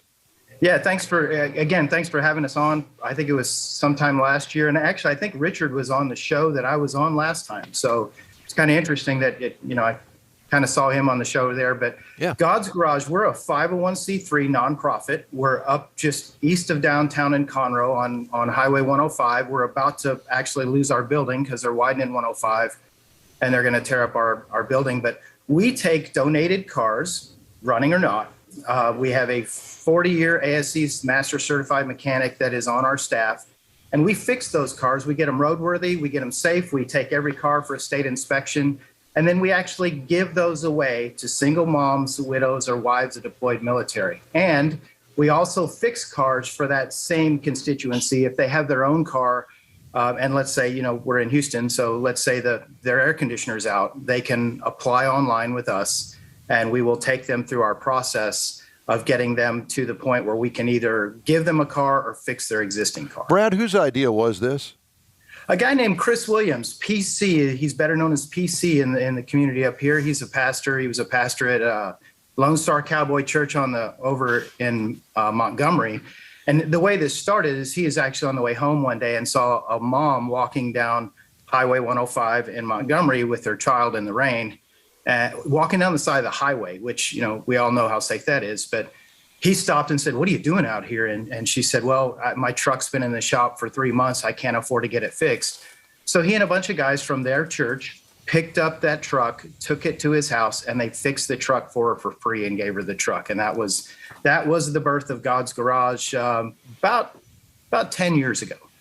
Well, and I did want to mention the fact that this is not a junkyard donation service. You don't take junk cars that really, there's no hope for them, that they really do need to be called to the junkyard. These are cars that, may be a little long in the tooth, that they may have a number of miles on them, but they also are repairable. And they could make somebody a good daily transportation around the city. So, Don, before last year, I would have agreed with you completely. But with the real shortage in the used car market, we've picked up everything. We picked up 420 cars last year. Wow. The year before, we picked up just shy of 500. But to give you an example, out of about 400 cars, we only gave away 100. So 75% of the cars we picked up last year were not repairable. So we will salvage the car. We'll take the proceeds from the salvage and we'll use that to put towards either fixing one of our applicants' cars or, going into the repairs of the cars that we can repair. So the car that you and I would say is junk, you'll take it anyway because a junkyard will buy it. And you can and you can take those proceeds and put it into some other car. Yeah, or a donor car. I have dragged a car out of a field with 4 flat tires up onto a rollback wrecker before and brought it here, and it gets us a couple $100. And everything for us as a nonprofit, I mean, we only have 5 paid employees, and we gave away 100 cars last year. Wow. And we fixed almost 100 cars last year, and that was a slow year for us. Can you also use some of these donated bombs, so to speak, as parts cars? Because generally, somebody donates a Chevy pickup truck, generally some of the parts on that you'll use for upgrading another Chevy pickup truck, because so much stuff is somewhat interchangeable. So will you strip some of the usable parts? We don't do as much of that as you would think, because it takes away from the salvage value, because the guys that are buying them from us for salvage are buying them for those parts. So the more we take off of them, the more they're going to take away. We get a lot of support from the local parts houses up here, Napa and CarQuest and a few other places up here really do us real well. I mean, we pay wholesale for all of our parts, because we are, in a sense, an auto shop repair business. We're just not open to the public. Okay. Plus, if you get too many bombs, as Conrad called it, where are you going to put them? I mean, you've got limited space to keep those things while you strip the parts off of it. Well, that's kind of what's changed for us in the last couple of years. We did have very limited space. We have 13 acres here. Now, we don't want to have a salvage yard, and you're exactly right, but we have relationships with wholesalers and the auto auction up here that cars don't stay on our property very long. If we know we're not going to fix them, I was here yesterday. I saw 6 cars getting towed over to the auction. So, Okay. and a couple of them got driven over to the auction, but when the transmission slips, you can drive them 1.5 miles. But we don't take the chance on fixing those. I didn't know it was dog day. I didn't know I could bring my dog. Oh yeah, No, that's Susie. She's the show dog. Yeah. So with you said that they're taking over your property to expand the road. Where are you moving to? That right there. Okay, I saw that. That's why I wanted you to bring it up.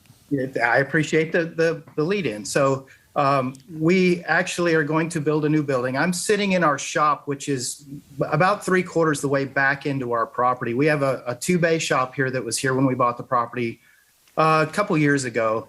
And we are in the old feed store, for anybody that knows the old east side of Conroe. That's our main office, and that's going to go away. We decided we couldn't move it. So we actually last year tried to raise as much money as possible to build that building, which is actually going to be on our property. It's going to sit off the road because for us, trying to find the best way to maximize the asset we have, we're going to leave the road frontage available for some kind of commercial development, which will help us offset our costs, eventually. So at least when we first build the building, it'll be very visible from the road, but eventually it will probably sit down a little side road. But we're just east of 1314 on 105, and this is where we'll be for a while, I hope.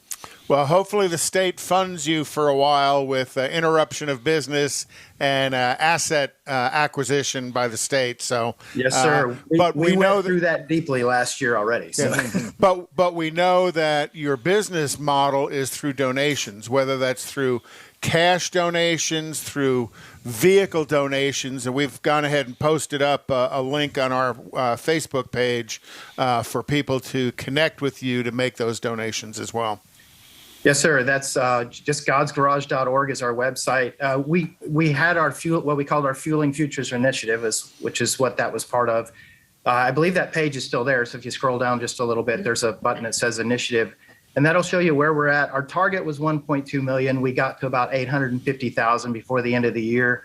We expected the end of the year to be kind of the end of this, but we're just going to find creative ways to keep raising money. As a matter of fact, we have a 1990 TVR S3 convertible that we're going to auction off for anybody that likes right-hand drive cars. TVR. Is that a Triumph? No, but it's a British Triumph-ish car. Version. Yeah, with Ford components primarily, right? So what a cool car.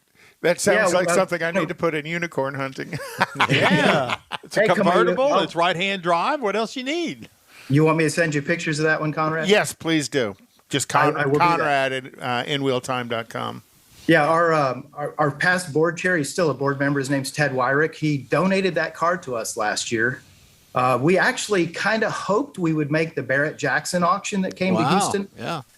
They will take a few charities every year, but we didn't make the cut this year. But that was going to be our feature car. So instead, we're just going to auction it off as part of our trying to raise money for the new building. Sure. Oh, cool. Yeah. Have you looked at Meekum? That's coming up. No, we haven't talked to them. I'm not even sure how we got in touch with Barrett-Jackson. Kind of the funny thing on that is one of our board members brought up that, hey, Barrett Hewitt or someone like that, I thought he was talking about a tax agency. wanted to talk to us. Well, I'm our board chair. I'm going, oh boy, what'd we do? And then a little later on the meeting, he says, yeah, Barrett-Jackson. I'm like, oh, Barrett-Jackson?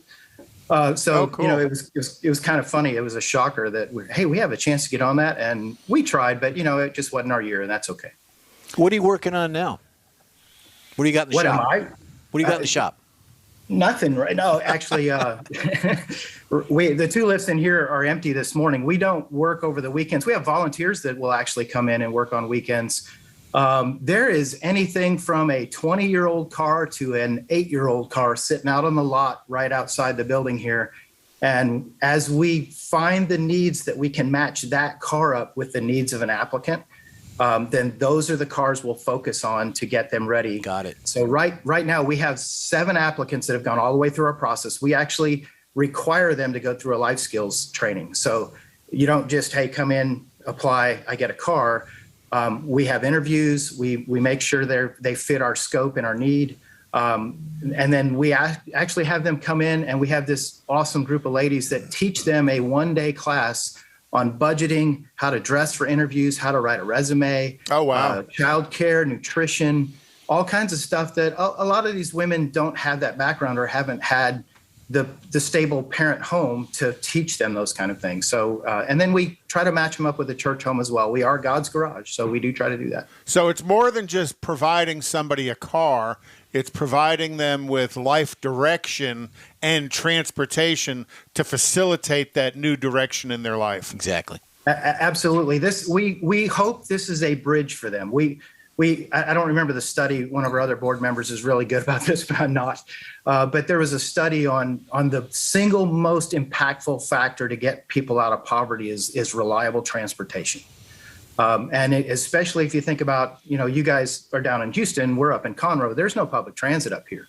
So the horror stories we hear of moms pushing 2 carts, 2 strollers down the road to go to the grocery store and then try to get back home, especially in the summer, if you could kind of think about that, the impact this makes on their lives are incredible. So we hope it's a step up to help get them to the next place, but we don't really anticipate that this is going to be this massively long-term. We hope the car makes 2 years for them is what we're hoping. Give them a chance to get going. Right. I've lost Don. Huh? I guess he. Well, it's okay. He's chasing the dog. At his age, when Mother Nature calls, you got to run. There's a squirrel. There was a squirrel came through. So if somebody had a car they wanted to donate or knew of somebody, is that something they can do through the website? Oh, yeah.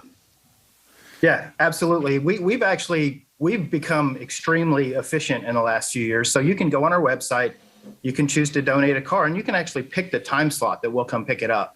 And then once you do that, it'll put you on our calendar, and then we will call and confirm the pickup. And we have really an amazing volunteers. They pick up 2 cars a day, 2 to 4 cars a day, depending on the day. But if you think about, there's 220 work days in a year, so we picked up about 2 cars a day every work day of the last 2 years. So how broad of a geographical area are you talking about that you cover to do that? Yeah, thanks for asking that. So we go about 75 miles, about an hour, if you will, from Conroe in any direction. We were on the Kelly Clarkson show a few years ago, and we got donations from all over the place. So there are services we can use that are nationwide that'll pick up cars for us. Those cars typically don't make it back to us just because, it's time and distance. It's not cost effective to bring them all the way back here. So I see on your website, you make it very easy to donate a car. You make it very easy to apply to become a recipient of a vehicle and a life skill experience. You also make it very easy to volunteer to help there at God's Garage in all of the different capacities. So I challenge all of our followers to jump on your website and take a peek and see what you can do to help. Exactly. Yeah, thanks for doing that. And we can don't think you need to be a guy that knows how to fix a car to be here. If you want to learn how to fix basic things in a car, this is a great place to come. We change oils in every car we get. We do the basic maintenance. So that's a great point. Ignition switches, yeah. Yeah. Window motors. No, he's busted my chops because my Oldsmobile has been down for an ignition switch for months now. Well, I had months, almost a year. Let's check the calendar here. I had a '73 Cutlass S, and it was a pretty cool car at the time. But that's how I learned to work on cars. Is we had Oldsmobiles as that hurts. That hurts. So I didn't even prompt that. It's awesome. Maybe we could hotwire that thing and take it up there, and they could get it fixed. Yeah. Hey, we'll come pick it up. There you go. I'm probably not going to donate. Well, you're asking for folks to donate time. We could all push it in. Yeah, well, it'd be a long push. No, we'll come get it. We don't mind. Well, Brad, it's great to talk to you, and we wish you the best of luck for 2022. and continued success, and a very successful and needed. And we all appreciate everything that you do up there. You're blessing lots of lives in the work that you do. Thank you. Guys, thank you so much for having us on. It means a lot to us when you contact us to say, hey, we want to check in with you. And just so your viewers know, we didn't ask to be on the show. You guys kind of pinged us. So that means a lot to us that you do that. We will have a building built hopefully in about 5 months. We just got our permits through the city. So we're going to start that construction very soon, and we could always have you come do a live show from the new show. A summer grand opening. We want to at least get a tour of it, if nothing else. Exactly. Sounds good. It's air-conditioned shop, so we don't have to do it's 102 degrees at 6 in the morning. Well, maybe during one of your donations, we can have that recipient on the air. Actually, we do that a lot, and that's a tremendous idea, and we would love to do that with you. So let's work on that. Actually, I may reach back out to Mike at that time and say, hey, Mike, we're getting close. Sounds like a plan. Yeah, we're definitely in on that. So give us a shout, and it's good to talk to you, and we'll talk to you again soon. Thank you, sir. Thank you, guys. Thanks, Brad. Brad Thompson, God's Garage. We'd love to hear from you. You can always shoot us an email. The address is info@inwheeltime.com. Got a couple of stories that I wanted to get to, but I also wanted to do this feature. I kind of got into it just a touch. Auto debuts on tap for 2022. Okay. And I had mentioned to you about the Acura, and the Acura Integra is coming back. Alfa Romeo. Production of the new Toenail subcompact crossover. What? It's not Toenail. But it'll have a plug-in hybrid variant. Starts in 2022, while the Giulia sports sedan could get a freshening that we care. But I love the name Toenail. Toenail?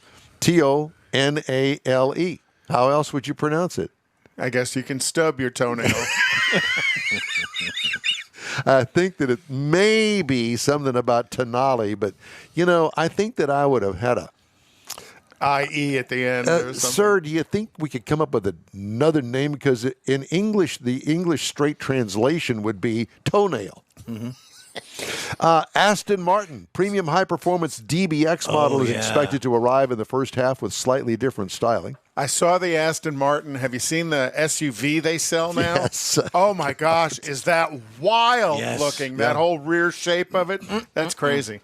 Audi. I want one. After a delay by COVID-19, a refreshed A8 sedan due in the first half, followed in the second half by freshened versions of the A6 and A7. So they're going to complete makeover. My daughter's an Audi fan. Yep. Freshening of the e-tron has been moved up to the second half to add range and update styling and driver assistance offerings. BMW i4. Isn't that what you had, Mars? No, he had the i3. Was it 3 or 8? i3. i3 that made it about 10 miles out of town before you had to stop. 3 gallons of gas. Yeah, I had to stop 3 times on the way over here. Sporty 4-door EV, the iX, a new 5X-sized battery electric crossover will arrive in early 2022. They got too many things going on there. Way too much. Cadillac, Lyric midsize crossover planned to reach dealerships in the first half. Yes. Will have a base price of $60,000 and a Cadillac estimated 300 miles of range on a full charge. Super Cruise also be available. Yep. Chevy, freshening of the Silverado delayed from 2021 by the global microchip shortage. Planned for the first half, Chevy will add an off-road ZR2 option. The 2023 Corvette Z06 will arrive in the summer with a high-revving 32-valve, 5.5-liter double overhead cam V8 engine. Flat plane. And a slightly modified body to accommodate its bigger tires and greater air intake needs. Expect the Blazer midsize crossover to be freshened in the second half. Cruise, production of the Origin, a self-driving van with sliding doors, bench seats, and no steering wheel or pedals is slated to start at Factory Zero in Detroit late this year. That'll confuse people. Yeah. How do we drive this? Where's the gear shift knob on this one? Dodge, plug-in hybrid crossover, which could be called the Hornet. No, that'll work.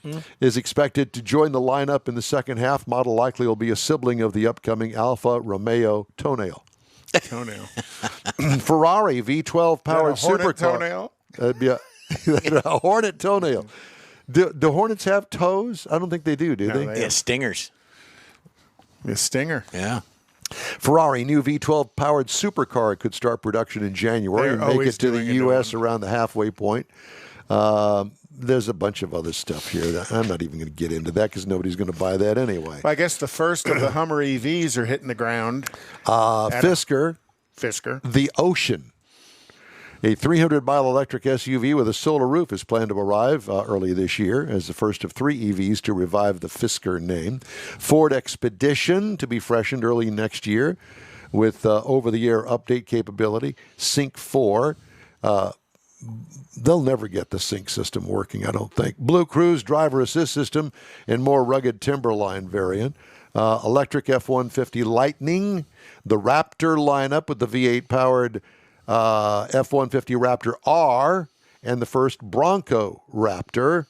Oh, wow. Yeah. The Escape compact crossover due for a freshening late next year. Genesis, they're working on some stuff. G80 EV, blah, blah. GMC, refreshing the Sierra pickup, expected to arrive in the first quarter. Honda, 2-row Passport crossover. 2-row. And a 3-row Pilot will be redesigned with more rugged styling in 2022. Nice. I don't think of a Honda as a rugged off-road vehicle. Anything. Yeah. Redesigns of the HR-V, Accord, and CR-V are expected this year. Civic Type R hot hatch has been seen in spy photos and should be ready before the end of 2022.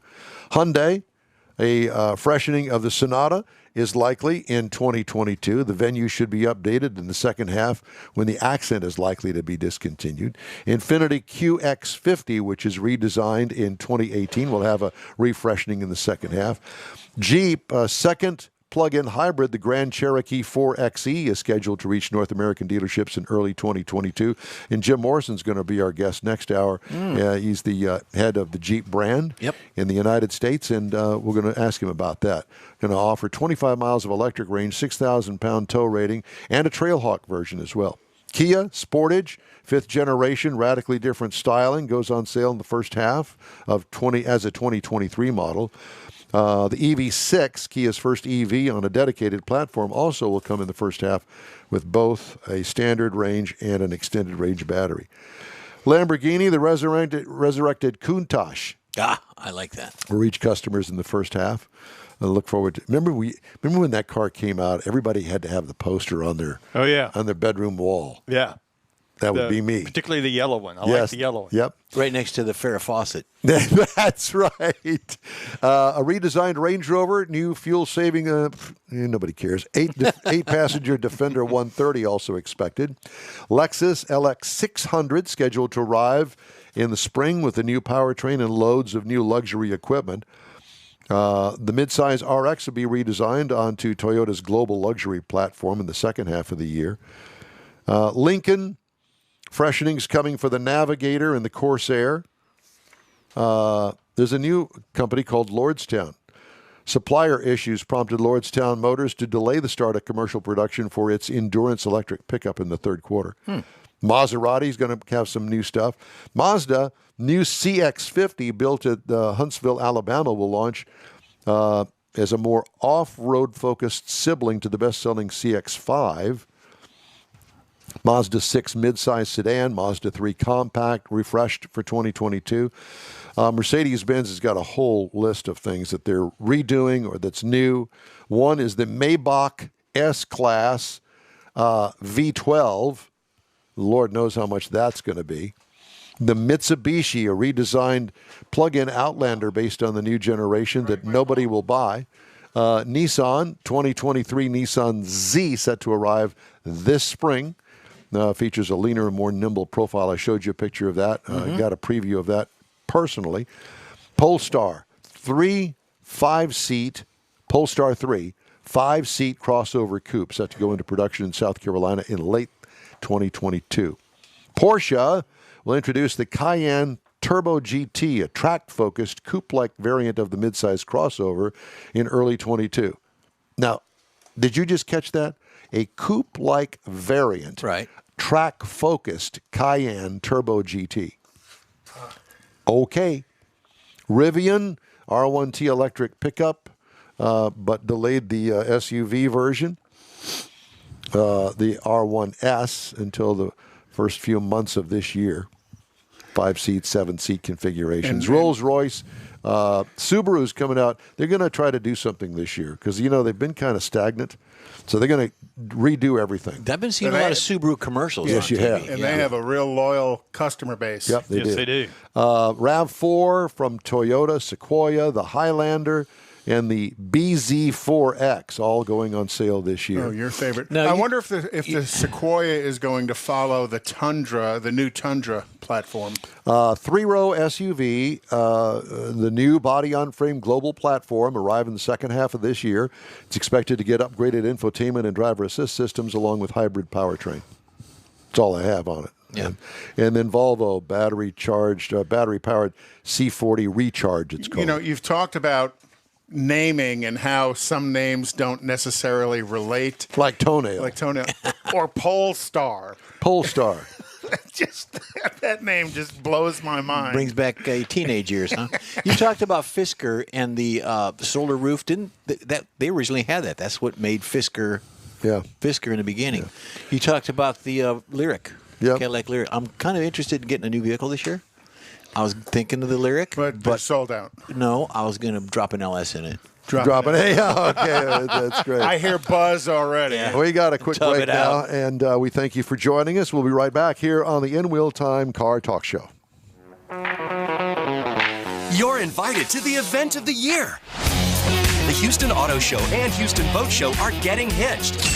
January 26th through the 30th at NRG Center. The Auto Show and Boat Show unite for the first time ever.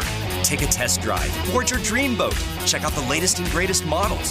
One ticket gets you into 2 great events. The Houston Auto and Boat Show, January 26th through 30th at NRG Center. Tickets at Ticketmaster.com. Because of inclement weather, the Tailpipes and Tacos December Cruise-In was canceled. Darn it. The winter returns in the spring. Expect a new and exciting way to enjoy the gathering. Tailpipes and Tacos is Houston's unique Saturday morning cruise-in, and with a new quarterly format, you'll have more time for car mods and to get ready for cruise-in trophies. Yup, you can compete for Best Hot Rod, Best Classic, and more. And the top car will be featured on a full-size poster that'll be used to promote the next event. Bragging rights are guaranteed here. Tailpipes and Tacos wants to thank all participants and visitors who made the event an exclusive, fun gathering of unique cars, trucks, hot rods, and lots of muscle. And we know you'll enjoy it even more in 2022. Tailpipes and Tacos will still be held at the Lupi Tortilla Tex-Mex in Katy, just south of I-10 at Kingsland Boulevard on 99, the Grand Parkway. Stay tuned right here to the In Wheel Time Car Talk Show, and we'll tell you the exact date for the next event. Until next time, be sure to visit the Lupi Tortilla Tex-Mex in Katy, where you'll find the best fajitas this side of California. It's the In Wheel Time Car Talk Show just ahead. Head of the Jeep brand, Jim Morrison, joins us to talk about what we can look forward to in 2022. Conrad has the cruise-in calendar. He does. And we'll have This Week in Auto History, along with the stories making car news this week. All just ahead on today's In Wheel Time Car Show. Howdy, along with Mike Out of This World Mars, King Conrad DeLong. We need more, Jeff Zekin. I'm Don Armstrong. Glad you could join us on this Saturday as we await the arrival of Jim Morrison on our Zoom system here. He's coming. He's there. Pardon me? He's almost here. Is he? He's almost here. He's got his Jeep clothes on. Yeah. Does he? Okay. So and I guess he can hear us because he's smiling now. He's smiling. Hello, Jim. It's good to see you. You ready? Hey, good to see all you guys. Well, how have you been? Are you surviving the the 1 week winter that you've had up there? Yeah, down into the single digits here, and Okay. Mr. Morris, we're going to have to. Is it on his end? Yeah, it's on his end. So we're getting a little delay and breakup. I don't know whether you're on a landline or what you are, but anyway, if we can reestablish contact with him, Mr. Morris, because I definitely want to talk to him about the new Grand Cherokee that I'm driving. Mm-hmm. Did you see it out there? It's gorgeous. I mean, stunningly gorgeous. You ought to see the inside. That is so beautiful. We were each supposed to get one, though. Yeah. Yeah, we were. All of us. That's not going to happen. It just so happened that my delivery of this vehicle, my weekly driver, happened to happen on Thursday. Thought, how timely. Good, because we're going to talk to Jim. Perfect timing. Mm-hmm. And I want to talk to him about the new Jeep Grand Cherokee.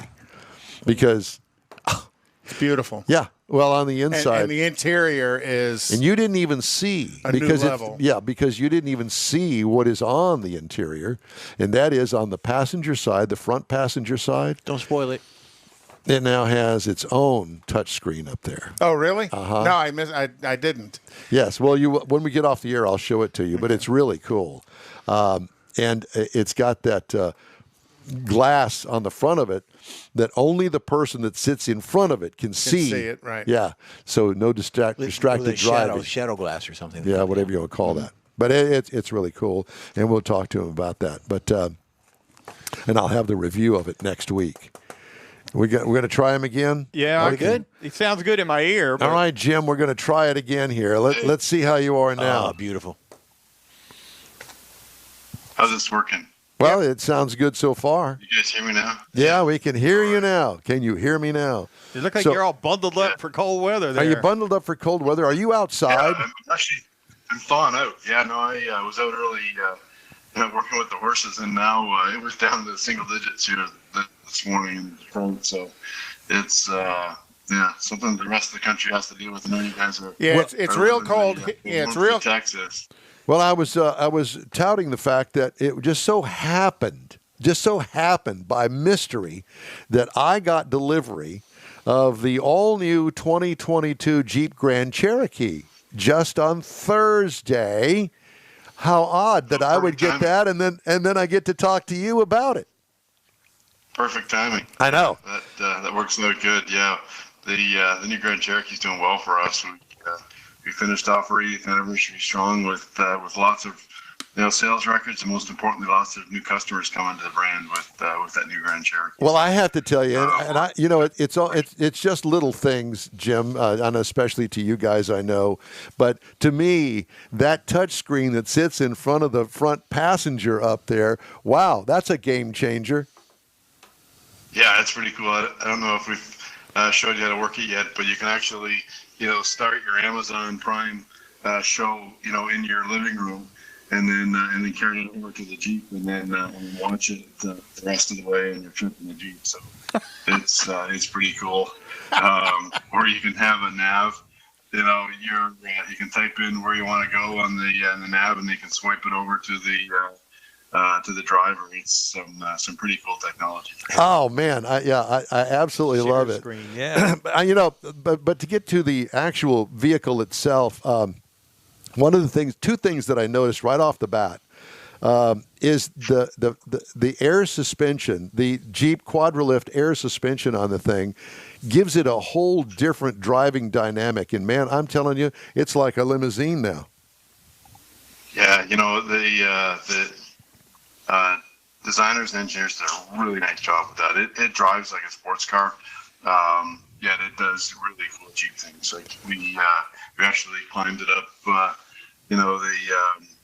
the old lines back in Moab, which was at 60 degrees. It's crazy capable, but it's amazing how it drives like a car, almost corners like a sports car, and then it cranks you up to almost 11 inches of ground clearance with the air suspension, or it hunkers down at speed to lower the center of gravity and better the fuel economy. And then actually my favorite is you can drop it right down to get in and out of it really easy, or sneak under your horse trailer and back it up so you don't have to get out of the oh, that's genius. That's smart. It's pretty slick. The other thing that I noticed, I took it out to lunch yesterday and drove it on the freeway. How quiet it is, and I'm actually the passenger that I had with me was the pilot in the helicopter, and he says, "Man, this thing is really quiet." Now he owns almost a 10-year-old Jaguar. He says this is quieter than the Jag. I said, "I know it really is," and obviously there's been a lot of thought and effort put into that, and the fact of a quiet cabin. Yeah, no, for sure. I think we've got Grand Cherokee was always known for capability and being very luxurious, but the team has really stepped it up. But it's whether it's the ride dynamics that we talked about or the craftsmanship, that interior is second to none in its class. All the real wood, the real leather, the way the team has put it together, it really makes you feel warm and comfortable. With all of the interfaces that we've got, it's really good, and it's evolved over the years. We've got over 2 million Grand Cherokee customers, and we listen to them, and they've said, hey, we like this, we like this, we like to do this, and it's kind of evolved over the years, and it's really put it in the state today where it's at the top of the game. You guys, when Texas gave it a win in the midsize category for showing off that it was the best in its game, and it really is. The team has done a great job with that craftsmanship showing through and through. Yeah, and it's already winning awards. I did want to talk to you about the powertrains that you offer in it. It's got the standard V6 in it, but you still offer a V8, which I thought was interesting. Yeah, we've got the full spectrum. We've got our proven V6 Pentastar. We've got a V8, if you want even more horsepower and torque. And then we've got, later this spring, we'll be rolling out the electric Grand Cherokee, the Grand Cherokee that we call 4xe. Basically the same system that you guys tested, and named the green SUV of Texas with the Wrangler. That's now in the new Grand Cherokee. And I can tell you that I drove it with those days, and I want to give it back. It's so much fun. 470 torque. It's actually faster than the V8. It's a blast to drive, but then you put it in all electric mode and it's completely quiet. And not that you guys will get to experience that, or hopefully not again this year, but driving around in the snow, all you can hear is the crunching of the snow under the tires. It's really a cool, really a cool sensation. Well, the other thing. Quietly in the snow.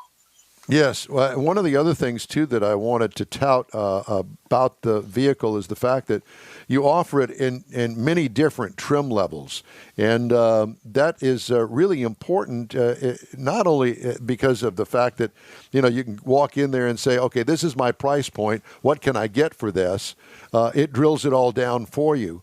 And but you can get the one that's loaded out. I got the Summit, the limited Summit out there, and it is loaded to the hilt, and it's still below $70,000. This thing has everything, and it's all done so tastefully, so nice, so cool. The real wood, the quilted leather. I was going to say the seats are gorgeous. I haven't sat in one yet, but they're just visually really, really gorgeous looking seats. Yeah, that interior team you guys got up there, they obviously, if they haven't won any awards, they've now won all of our awards that we can give them. Yeah. Chris is our head designer, and he's done a great job, here, and owe him a lot of thanks for, it's all the fine details. It's like, okay, spend the time, touch all the leathers, pick the right leather, spend all the time, get the colors exactly right, but then make sure it's right down to the millimeter fitting perfectly. And it's all of that stuff that, that comes together nicely. I just, thank them, because it's great. Because for those people that spend a lot of time in their Jeeps, it's nice. And you're right. When you sit in it, you won't want to get out. It makes you feel like $1 million. It's got massaging seats, it's got heated seats, it's got cooled seats, memory on both sides. In fact, you can take that $70,000 Summit, and you can take it toe to toe with a $200,000 Range Rover, and you know what? It wins. And it's incredible. We've got a lot of customers actually right now trading in those kind of cars, and they're like, hey, this is the best SUV in the marketplace today, bar none. We got it because it was the best. And with the full family of Grand Cherokees that we've got, our traditional 2-row, our L, our 3-row with the first time Grand Cherokee, and now adding in electrification. So having an electric Grand Cherokee for the first time as well, we've really got 3 franchises almost within Grand Cherokee. So lots of reasons to check out the new Grand Cherokee, and most importantly, lots of reasons to keep our loyal customers loyal, and keep our Grand Cherokee customers happy and part of the Jeep family. Well, I have to tell you that another thought that I had yesterday about the new Grand Cherokee is the fact that this level of the Cherokee is now up. This competes head to head with anything that the traditional luxury car makers, BMW, Lexus, Audi, any of those. I think that it beats most of those in most cases, especially on the interior. I mean, not only does it look good on the outside, and thank you for not straying too far away from the last model design. I think that the exterior really speaks for itself. It's updated just enough to let you know that it is a 2022 model and it is a new design, but it doesn't go off the charts. And they're all trail rated. Yes. You know, that's the key versus all the others you named. You're not going to take any of those off road. This is going to be comfortable to go off road. And I think you need to thank Jim for doing a car review for you for next week. Yeah. Thanks, Jim. We're just going to play back this interview. You don't care, do you? Yeah, exactly. That's kind of cool, and you know, that's the neat space that the Jeep has, because you know we're true to our roots, and you know, after 80 years, and still what's defined us was off-road capability, and we haven't strayed from that. This thing is the most capable Grand Cherokee, and it even is more capable than the one before. And people, you know, come to expect that from Jeep, but it's also the great reason to have one, you know, and it'll get you to the fishing spot, and it'll get you to the fishing spot you never thought you could get to. But then you can still, you know, wash it up and you know, go and pick your mother-in-law up for church, and it's perfect. You know, she knows you've succeeded, and you got your favorite fishing spot, and you have the best, you know, four-wheel drive, and now the best interior on the market. So well, and another cool piece on the retail side of it is we're starting to see more and more single-line Jeep dealerships open up as well, that the customers can go in and, you know, they're all associated with the CDJR, but now they have a Jeep sales facility that's single line, and that's actually pretty cool, so you can go in and get that full Jeep experience. You know, and that's you know, I have to thank all of our dealers that are doing that, but it's such a nice environment. You know, you surround yourself in all of the, you know, the connections to nature, and they're focused just on the Jeep products. Right. And you know, it's great to deliver a great customer experience. Every Jeep now has Jeep Wave, so you know, no charge maintenance for our vehicles as well.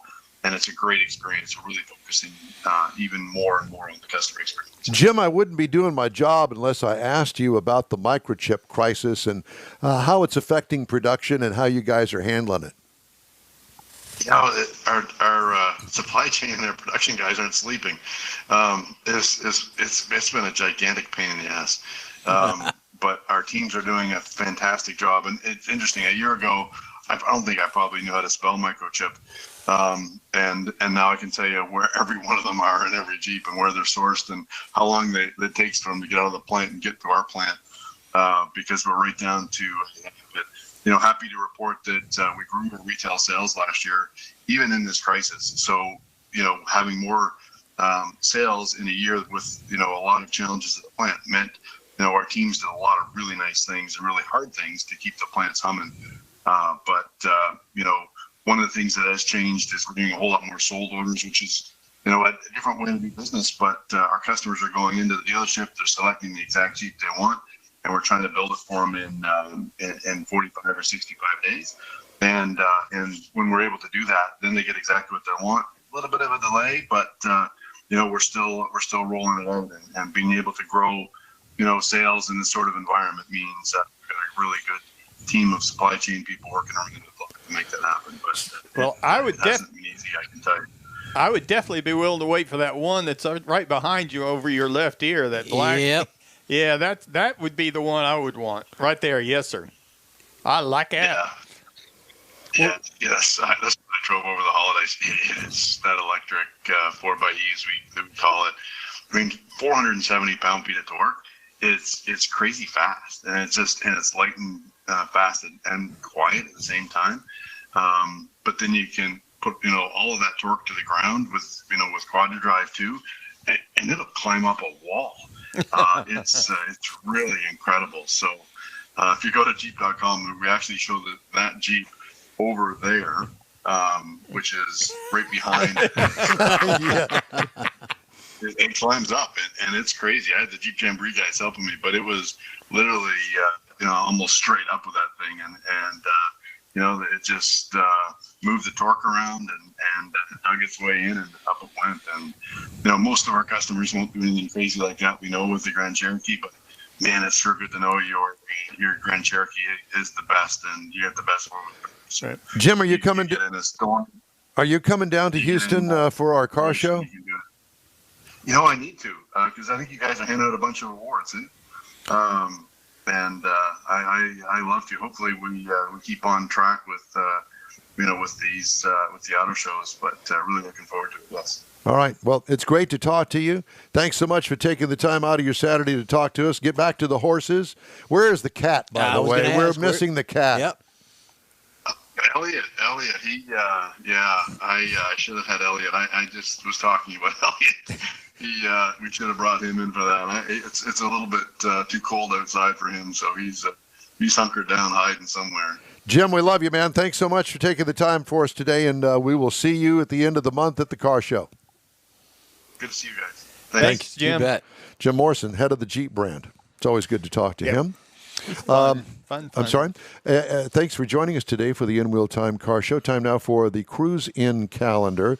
And I think I mentioned earlier in one of the other segments that the Chrome and Coffee first Sunday of every month is moved from Prince's over to the Avalon Diner out here at the Fountains off of 59 and Highway 90A. So put that on your calendar. That's a great event, a great breakfast being served at the Avalon Diner, and Craig welcomes all of the cruisers to come on over and join him.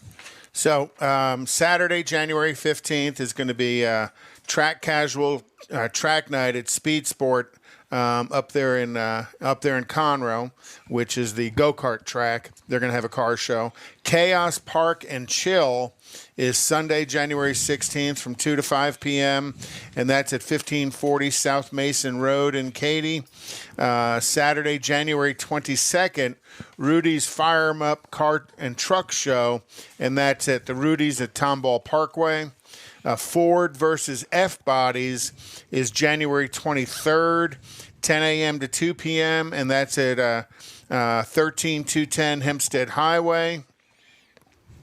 Sunday, January 30th is Freddy's League City Car and Truck Show, and that's at the Freddy's Steak Burgers at 2795 Gulf Freeway South in League City. And then on February 5th, come show off your cool vintage car in Cold Spring Courthouse Square. Enjoy donuts and take your time talking to other car enthusiasts. Donuts. I like donuts. Did you see the picture I posted on Facebook of the cop pulling over the donut truck? Yeah. This could go one of two go on ways. our Facebook page and give us a good caption to that picture. There you go. And then, of course, February 25th through the 27th is Lone Star Throwdown at the Lone Star Convention Center. That's not a cruise in. No, but it's an event. It is an event. It is an event. I'll be there. We'll all be there. Yeah. So we hope that you'll be there too. Join us. Look for us. Shoot us the finger as you drive by. They usually do. They usually do. Do something different. Time now for this hour's car review. I had an opportunity to drive the 2022 Chevrolet Trailblazer. It comes in several trim levels: the LS, the LT, the Active, and the RS. I had the all-wheel drive RS. This is considered a small SUV, seats 5 people. Exterior changes from last model year. It's all new for 2021. What? Nothing. You're pointing at something. Yeah, he's slapping me and pointing at something. Nothing. Go ahead. I can only imagine what you're doing over there. Yeah. Exterior features. A Camaro-like front end. Sporty looking. Body style lines add character to it. You can see it very well there on that. They kind of jumped in there to the interior. Yep. Dual exhaust and overall nice design of the rear end. What I liked about it, the paint options include a white roof for some extra dough. That one there has a black roof. Well, in Houston, the white roof's pretty good because it's going to reflect some of that heat. Yeah. Yeah, and I don't think that they have if they do have a sunroof option, don't get it. You don't want it. What could use improvement? Wheel options may not be my cup of tea, but that's just who I am.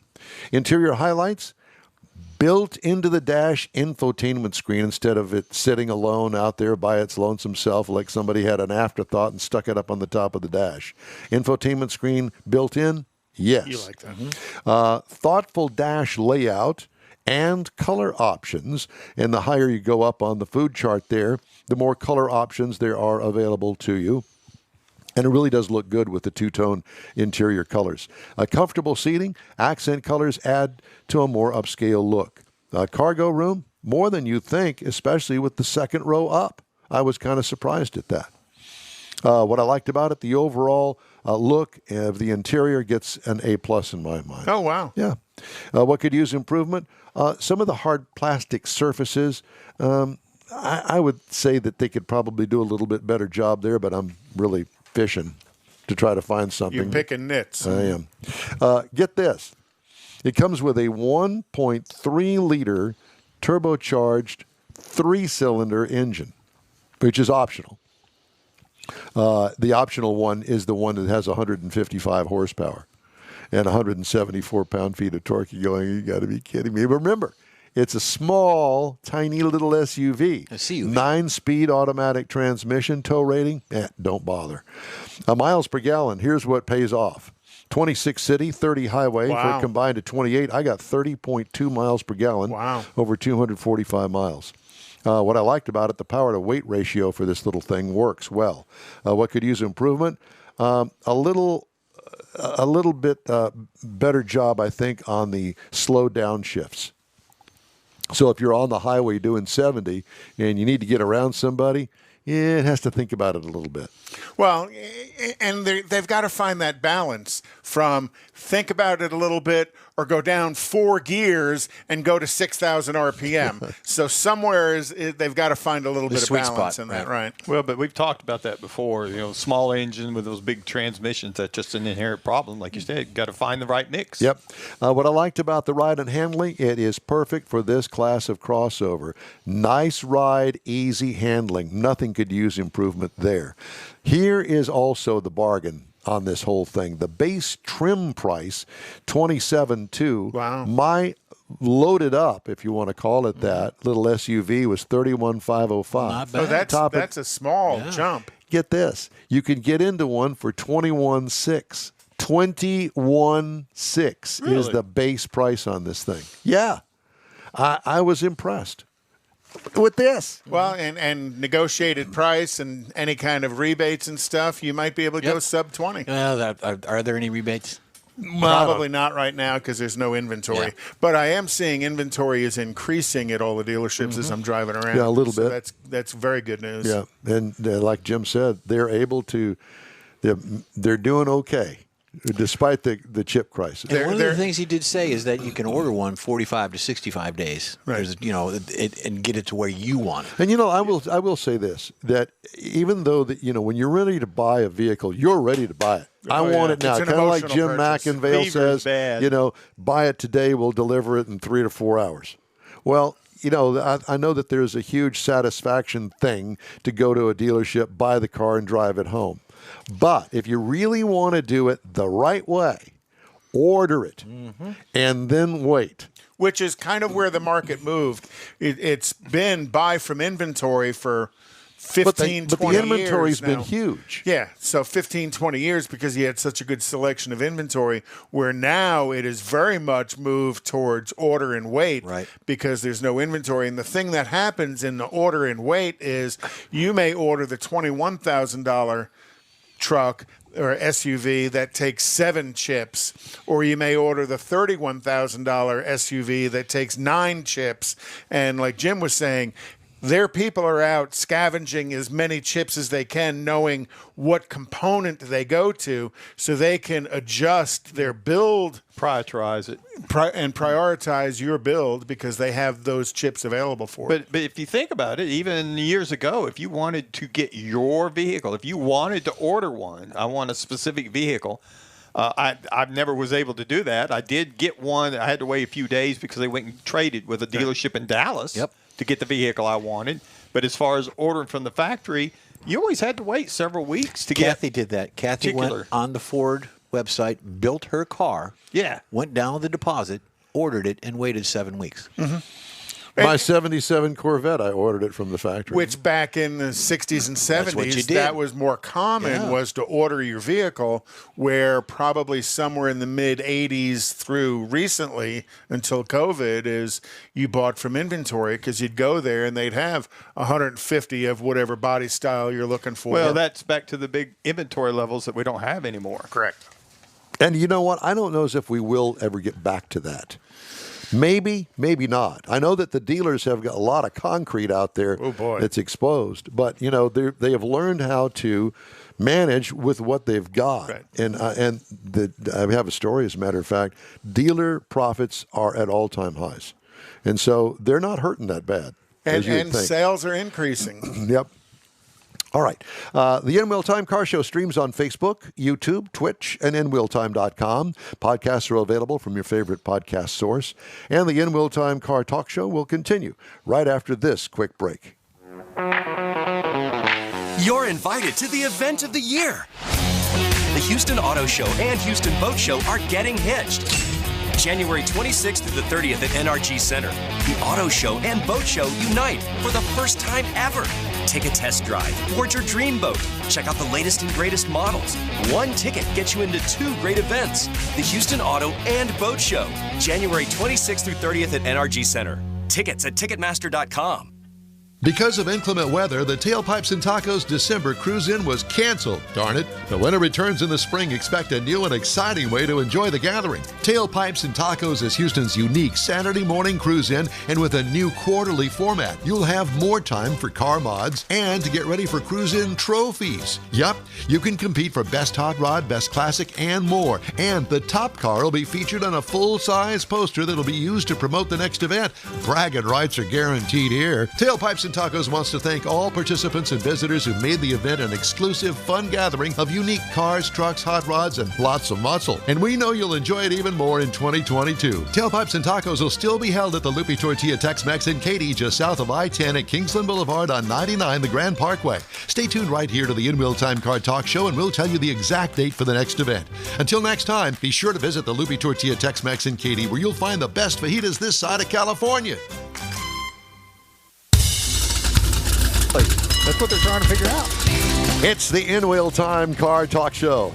Coming up, Conrad has the popular This Week in Auto History. Got some good stuff. Is it good? Some pretty cool information. Okay. And we're going to get you updated on the stories making car news this week. We're also going to walk you through, once again, with John Gray at Gulf Coast Auto Shield, the do's and the don'ts during, I don't remember the words that you used, but it really, the nitpicky stuff about keeping your car clean. I think that you used the mosh pit of weather changes. I like that. The mosh pit. I like that. It is. Well, I mean, think of it. That's his 1980s dance move there. The mosh pit. The mosh pit. Yep. Depeche Mode. And with that, here's Johnny. Howdy, along with Mike out of this world, Mars, King Conrad DeLong. We need more Jeff Zeke, and I'm Don Armstrong, and joining us now, right over here in this button, is Mr. John Gray. Hi, Johnny. How are you, brother? Hello, boys. Doing well. Happy New Year. Happy New Year to you, too. Would you normally be there on a Saturday like this? I try to come in on Saturdays from about 9 to 11 now. Oh, so you can Full listen day. to the In Wheel Time Car Show. Absolutely. We just dropped him. We did? He yanked something and did. I got to get him back. Well, let's get him back because we need to talk to him. It's always good to talk to him. He's our friend. Well, He's a nice man. He keeps us. Well, and what we need to say, very thank you to John for being so gracious. He was originally to come in at 8 on the guest lineup today, but because of the change with Sue becoming available from Saudi Arabia, John was gracious enough to take the 10:30 slot, which is a little later than what he likes, but he did it. And I really want to tell him we appreciate his flexibility. Well, he gave you a full minute and a half, so you're good. Don't know what happened there, boys. I'm sorry about that. Well, that's okay. Your daughter's not there today, is she? You know, the sad thing is one of my clients hired my daughter away from me. You're kidding. Are you serious? John, No. probably paid her more. I paid her, swear to period. you, I can't. He's an orthodontist. He's a great guy, and her background is dentistry. Oh. And that's really where she needs to be. And I can't pronounce his last name. It starts with a K, so I just call him Dr. Kevorkian. Dr.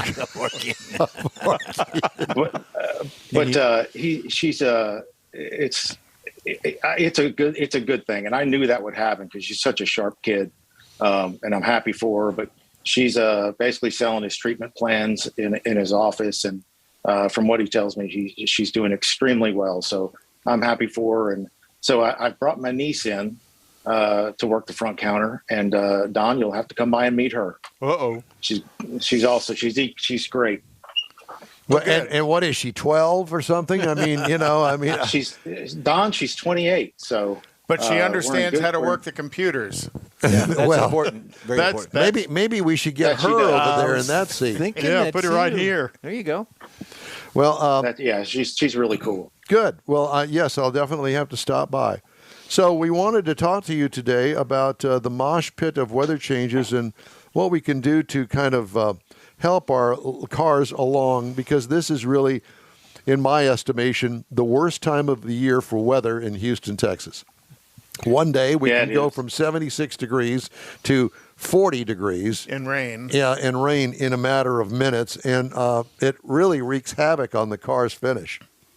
Yeah, you're right about that. Like today, with this, it's supposed to rain a little bit harder, but with these damp conditions in the morning, some fogginess, and the roads they're not quite wet, but they're just damp, and you're just spraying, any kind of debris in the road dirt is pretty much gonna cake your car, and especially the lower you go on your car and the further back you go, the dirtier your car is going to be. So you want to make sure that you're using proper wash techniques. I've not talked to you guys a lot about a foam cannon, and the reason, but a lot of people use them, but they don't use them in the right way. So in order to use a foam cannon the right way, get you a little cheap pressure washer, one of these $100 Ryobis or something from Lowe's, a Greenworks. And but the important thing with a foam cannon is you want to make sure that you use a soap that has the proper surfactant in it. A lot of these soaps are just there for just for show almost. You coat your car with this foam. What you want it to do is you want it to loosen up the embedded dirt that's on the car before you go to washing it. So proper procedure is going to be, Fine Lab makes a wonderful soap. Believe it or not, the Meguiar's soaps that you can buy in the stores also have a really good surfactant in them. One way that you can test a surfactant in a soap is just take a tablespoonful of a couple of different soaps on a dirty car and drip them down the side of the car, and then use a pressure washer to pressure wash that area. Not a crazy powerful one. You also want to make sure that you're using the green nozzle, yellow at best, and pressure wash that area. The area that is cleanest, where you drip that soap, is going to be the soap that has the best surfactant in it. So that's a good way to test your soap and compare it against something else. So with the Fine Lab soaps, the best thing to do, foam the car down really good, let it sit for 4 or 5 minutes so that soap can eat into that dirt, and then pressure wash it off. And you're removing a lot of the grime and grit that was on that car before you started that process. The less you touch the car with dirt on it, the better off you're going to be. Now, it's not going to remove everything. That's completely impossible. But it's going to remove quite a bit off the sides and the bottom of the car, especially. And those are the kind of contaminants that you wash your car with those on them, and you're not using the right procedures. then you'll scratch it. You'll swirl it up.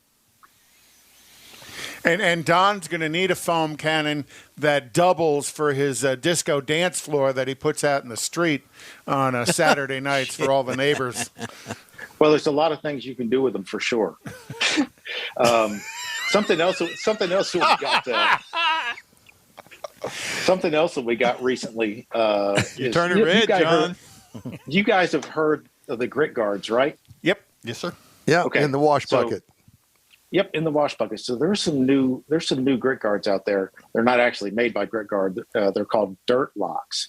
These things have a design in them to where you can hold that dirt lock up and the top side of it. You can hold your hand and blow on it. You're going to feel that air on the other side. But if you blow it from the back to the front and hold your hand up, you're not going to feel anything because the design is going to stop things from coming back up into or onto the car. So every time you put your mid into the bucket, that dirt with a grit guard some of it can come back up because the holes in that grit guard are so big. Well, with this product, it's going to be very, very difficult for the dirt to come back up and get back on your rag. So that's an evolution in some of the products out there.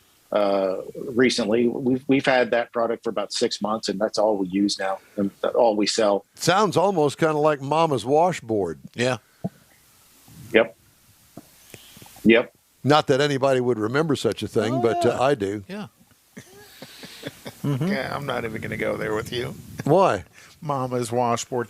Mama's washboard didn't keep the dirt down in the underneath it. No. It kind of stirred it in. What John's talking about is now what he's talking the about. motion of the water isn't going to elevate some of that particulate up into the mid. So, and again, genius technology. Yeah.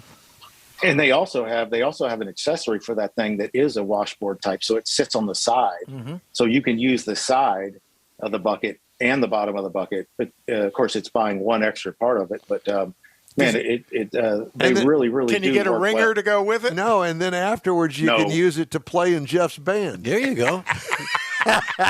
Mama did have a squeeze box. Yeah. Yep. So there's that. We've lost ourselves. You guys also mentioned a few minutes ago about the lack of vehicles on the lots in the showrooms. It's absolutely amazing. I don't know what to drive in. The only thing I can think of that's driving this all these people that come in and get these clear bras and whatnot is because they're paying so much more money for cars these days. Yes, sir. And I think the emphasis on protecting your vehicle and protecting your investment is more is just heightened more than I think it ever has been.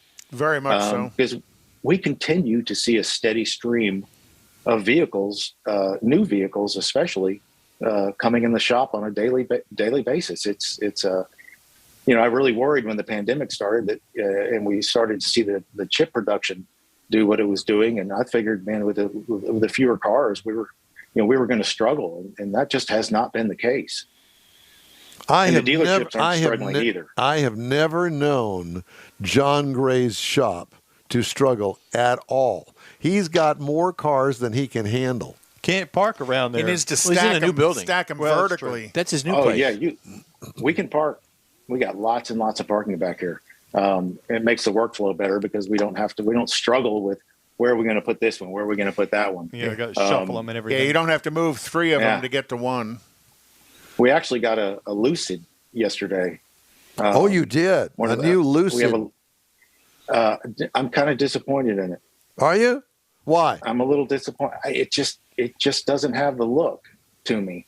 It feels a little light. It feels cheap in some areas. Wow. It's not a cheap car.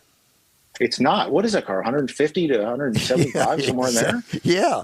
And it's electric. The owner is not very pleased with it either, to be quite frank with you. What do you think of the paint on it? Paint looks pretty good. Paint looks good. Paint looks better than any other startup I've ever seen. So the fit and finish on it is also very good compared to some of the other electric car manufacturers. Something else we're seeing quite a few of is the new Mach-E and the Mach-E GT, which is really, really a cool car. And it's put together pretty well. Looking forward to seeing the new Mercedes S-Class, the EQ. I'm not sure what it's called, but yeah, I'd like to see that car very soon. I'm sure we will. In a mass-produced car, John, what do you think is the best finish and the best fit? And they don't necessarily have to be the one and the same. Porsches are very, very good. The Porsche across the board is excellent. BMW is also very good. So I think those are probably the two that I would say that have the best fit and finish right now. Now, I know that you've had the new Corvette over there in your shop. What do you think about the fit and finish on it? Pretty good. It's pretty good for such a radical design change on that car. What they did as far as being able to put that car out in a quality fashion is actually, it's astounding. That car is magical. I've not really driven one more than about 15, 20 miles. It's a lot too small for me from a height standpoint, but that's a pretty darn good car. Now, I know there were some issues with interior refinement on some of the earlier models, but I have not seen real issues in my shop that would lead me to say that it's a company-wide issue. So, and paint-wise on it, you think that they have somewhat improved the paint quality of a Corvette, because some of the past ones were maybe a little less than desirable. Do you remember when the C7 came out? Mm-hmm. It looked like the Bay when you were flying over it. It had such bad orange peel in it.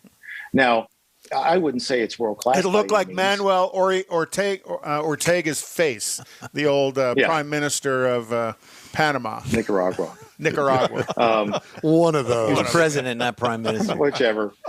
But it's actually it's reasonable. It's pretty good. It's not, they're chasing Ferrari on what they're trying to accomplish there with that car, and at a quarter of the price.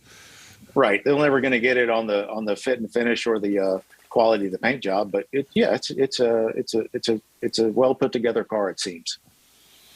And how are you doing on staffing over there?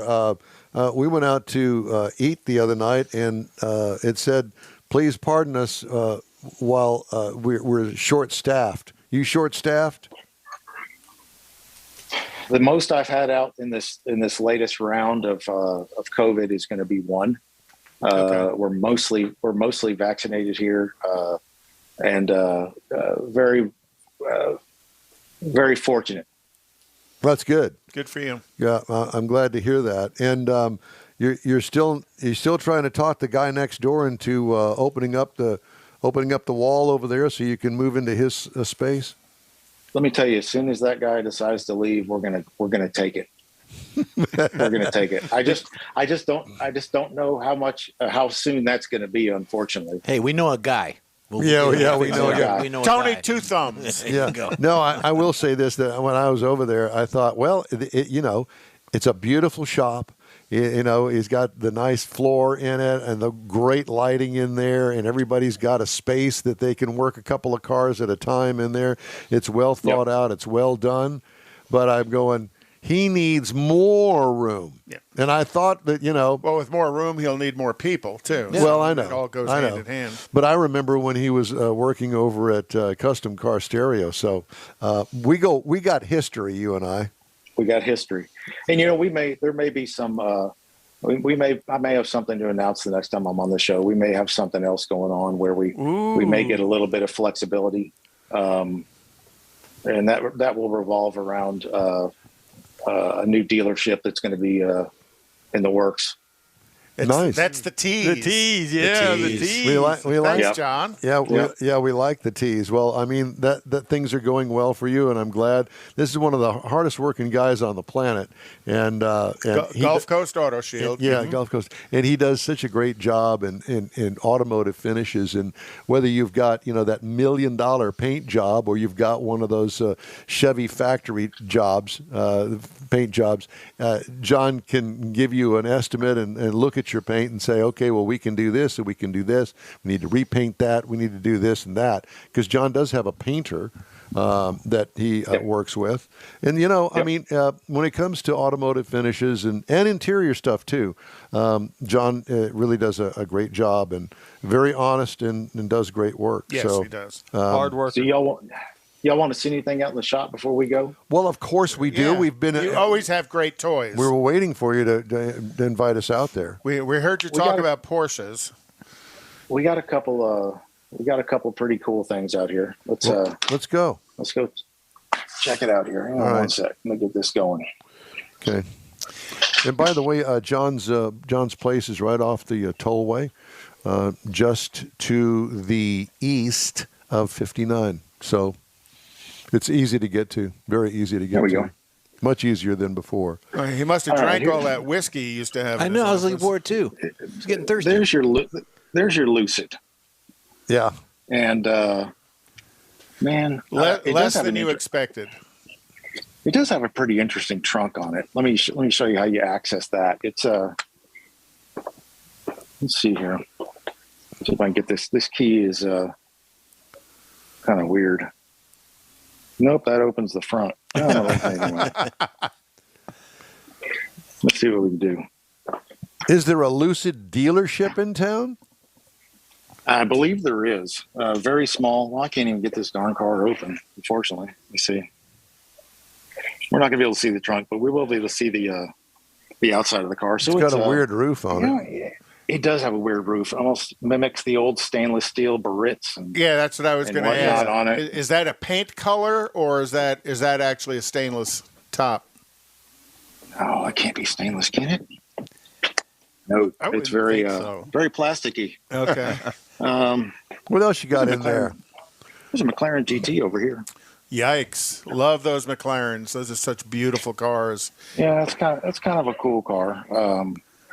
It's a pretty neat car. This is something I really like here. This Bronco. The new Bronco. So, we did a full paint protection film wrap on it, and then we're doing a graphics kit from my buddy down at Underground Graphics, Greg Lilly, and painting the trim rings white and the Bronco white on the back, and the guides up on the front of the hood. Those are going to be white as well. That's kind of cool. There's a Tesla we did a satin paint protection film wrap on. You can tell. You can see it. Yeah, you can see that. That looks cool. Car does look pretty cool, doesn't it? Well, you've got a great relationship with the Tesla community here in town because you've always got more than one of them in the shop. Oh, there's that Mercedes GT. That's a GT Black Series, so there's only a few of these around. That's a pretty cool car. It looks pretty cool car. That's an understatement. That's a cool car. That is an awesome ride. Look at that wing on the back. Now you boys are going to like this one right here. Fox body. Saline. Okay. Saline. Car's got 12,000 miles on it. Only thing we had to redo on this car, we polished it and corrected the paint and did all the things that we do to it, but the wheels just were not good. So this is an Oxford white car, and so we're having the wheels repainted to match the car. Now, are you doing the wheels, or did you send them out? I sent them out. We don't have the facility to do it, but he's also got a black convertible that I've not seen that he says is in better condition than this Saline. And I tell you, if it is, it's got to be pretty special because this car is in great condition. And as odd as it sounds, white is a relatively difficult color to match because the tone in white can be. It may be the most difficult color, Conrad. It may be. There are so many whites out there, so you always want to look for a paint code. We got a few things out back here. For Camaro, see a Camaro? Yep. His wife decided to spray paint some stuff beside the car. Yikes. He was upset. In the wind, yeah. I love how you got so much room. I mean, it just, compared to where you were, this is just beautiful. Yeah, it's a lot better. It's a lot better in here. That's a great car, that Spider. That's a 2016, I believe. Fantastic vehicle. That's the V10, correct? Well, no, that's a Boxster Spider. So it's got a 3.8 liter flat six, I believe. This is a cool one too. Look at this. 50th anniversary. They only made 1,963 of these cars in the world because, of course, they're clever, and they started the Porsche 911 in 1963. So, okay. But of course, we always have a Model 3 or 4 in here. But yeah, that's kind of the extent of my what we have in here right now. This week's collection. Yeah, well, John, I think you need a few more. John, it's always great to talk to you, and we thank you so much for taking the time today. And let's get in touch soon. And as soon as you get ready to make your big announcement, let us know. All right. Well, Don, stop by and see us, man. And thank you guys. I appreciate the opportunity to come on, as always. John, we put your website up on our Facebook page. And I wanted to thank you again for being so flexible, allowing us to change last minute on what time you were going to join us. Oh, no problem, man. It's my honor to be on this show. We love you. Take care of yourself, and good luck this year, and we'll be in touch soon. Take care, guys. Thank Bye. you. Thanks. John Gray, Gulf Coast Auto Shield. Time now for This Week in Auto History. So, first one I don't have a picture for, but we do want to wish a happy birthday to John DeLorean. He was born this week in 1925. And then in 1926, and that is, I do have a picture for this. You do. It's coming. If Jeffrey gets there. There it is. General Motors introduced the Pontiac brand name on this week. Pontiac line was a descendant of the Oakland Motor Company that was acquired by General Motors in 1909. And then in 1933, Nissan Motor Company was organized in Tokyo under the name Dat-Jisoda Shizo Company.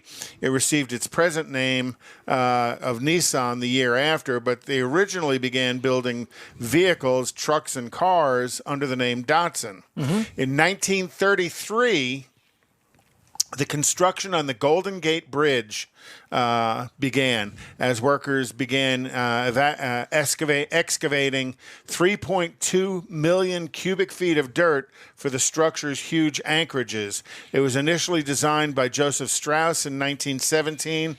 Back then, the project cost $35 million. In today's dollars, that'd be over $500 million. 11 men were killed on falls during the construction.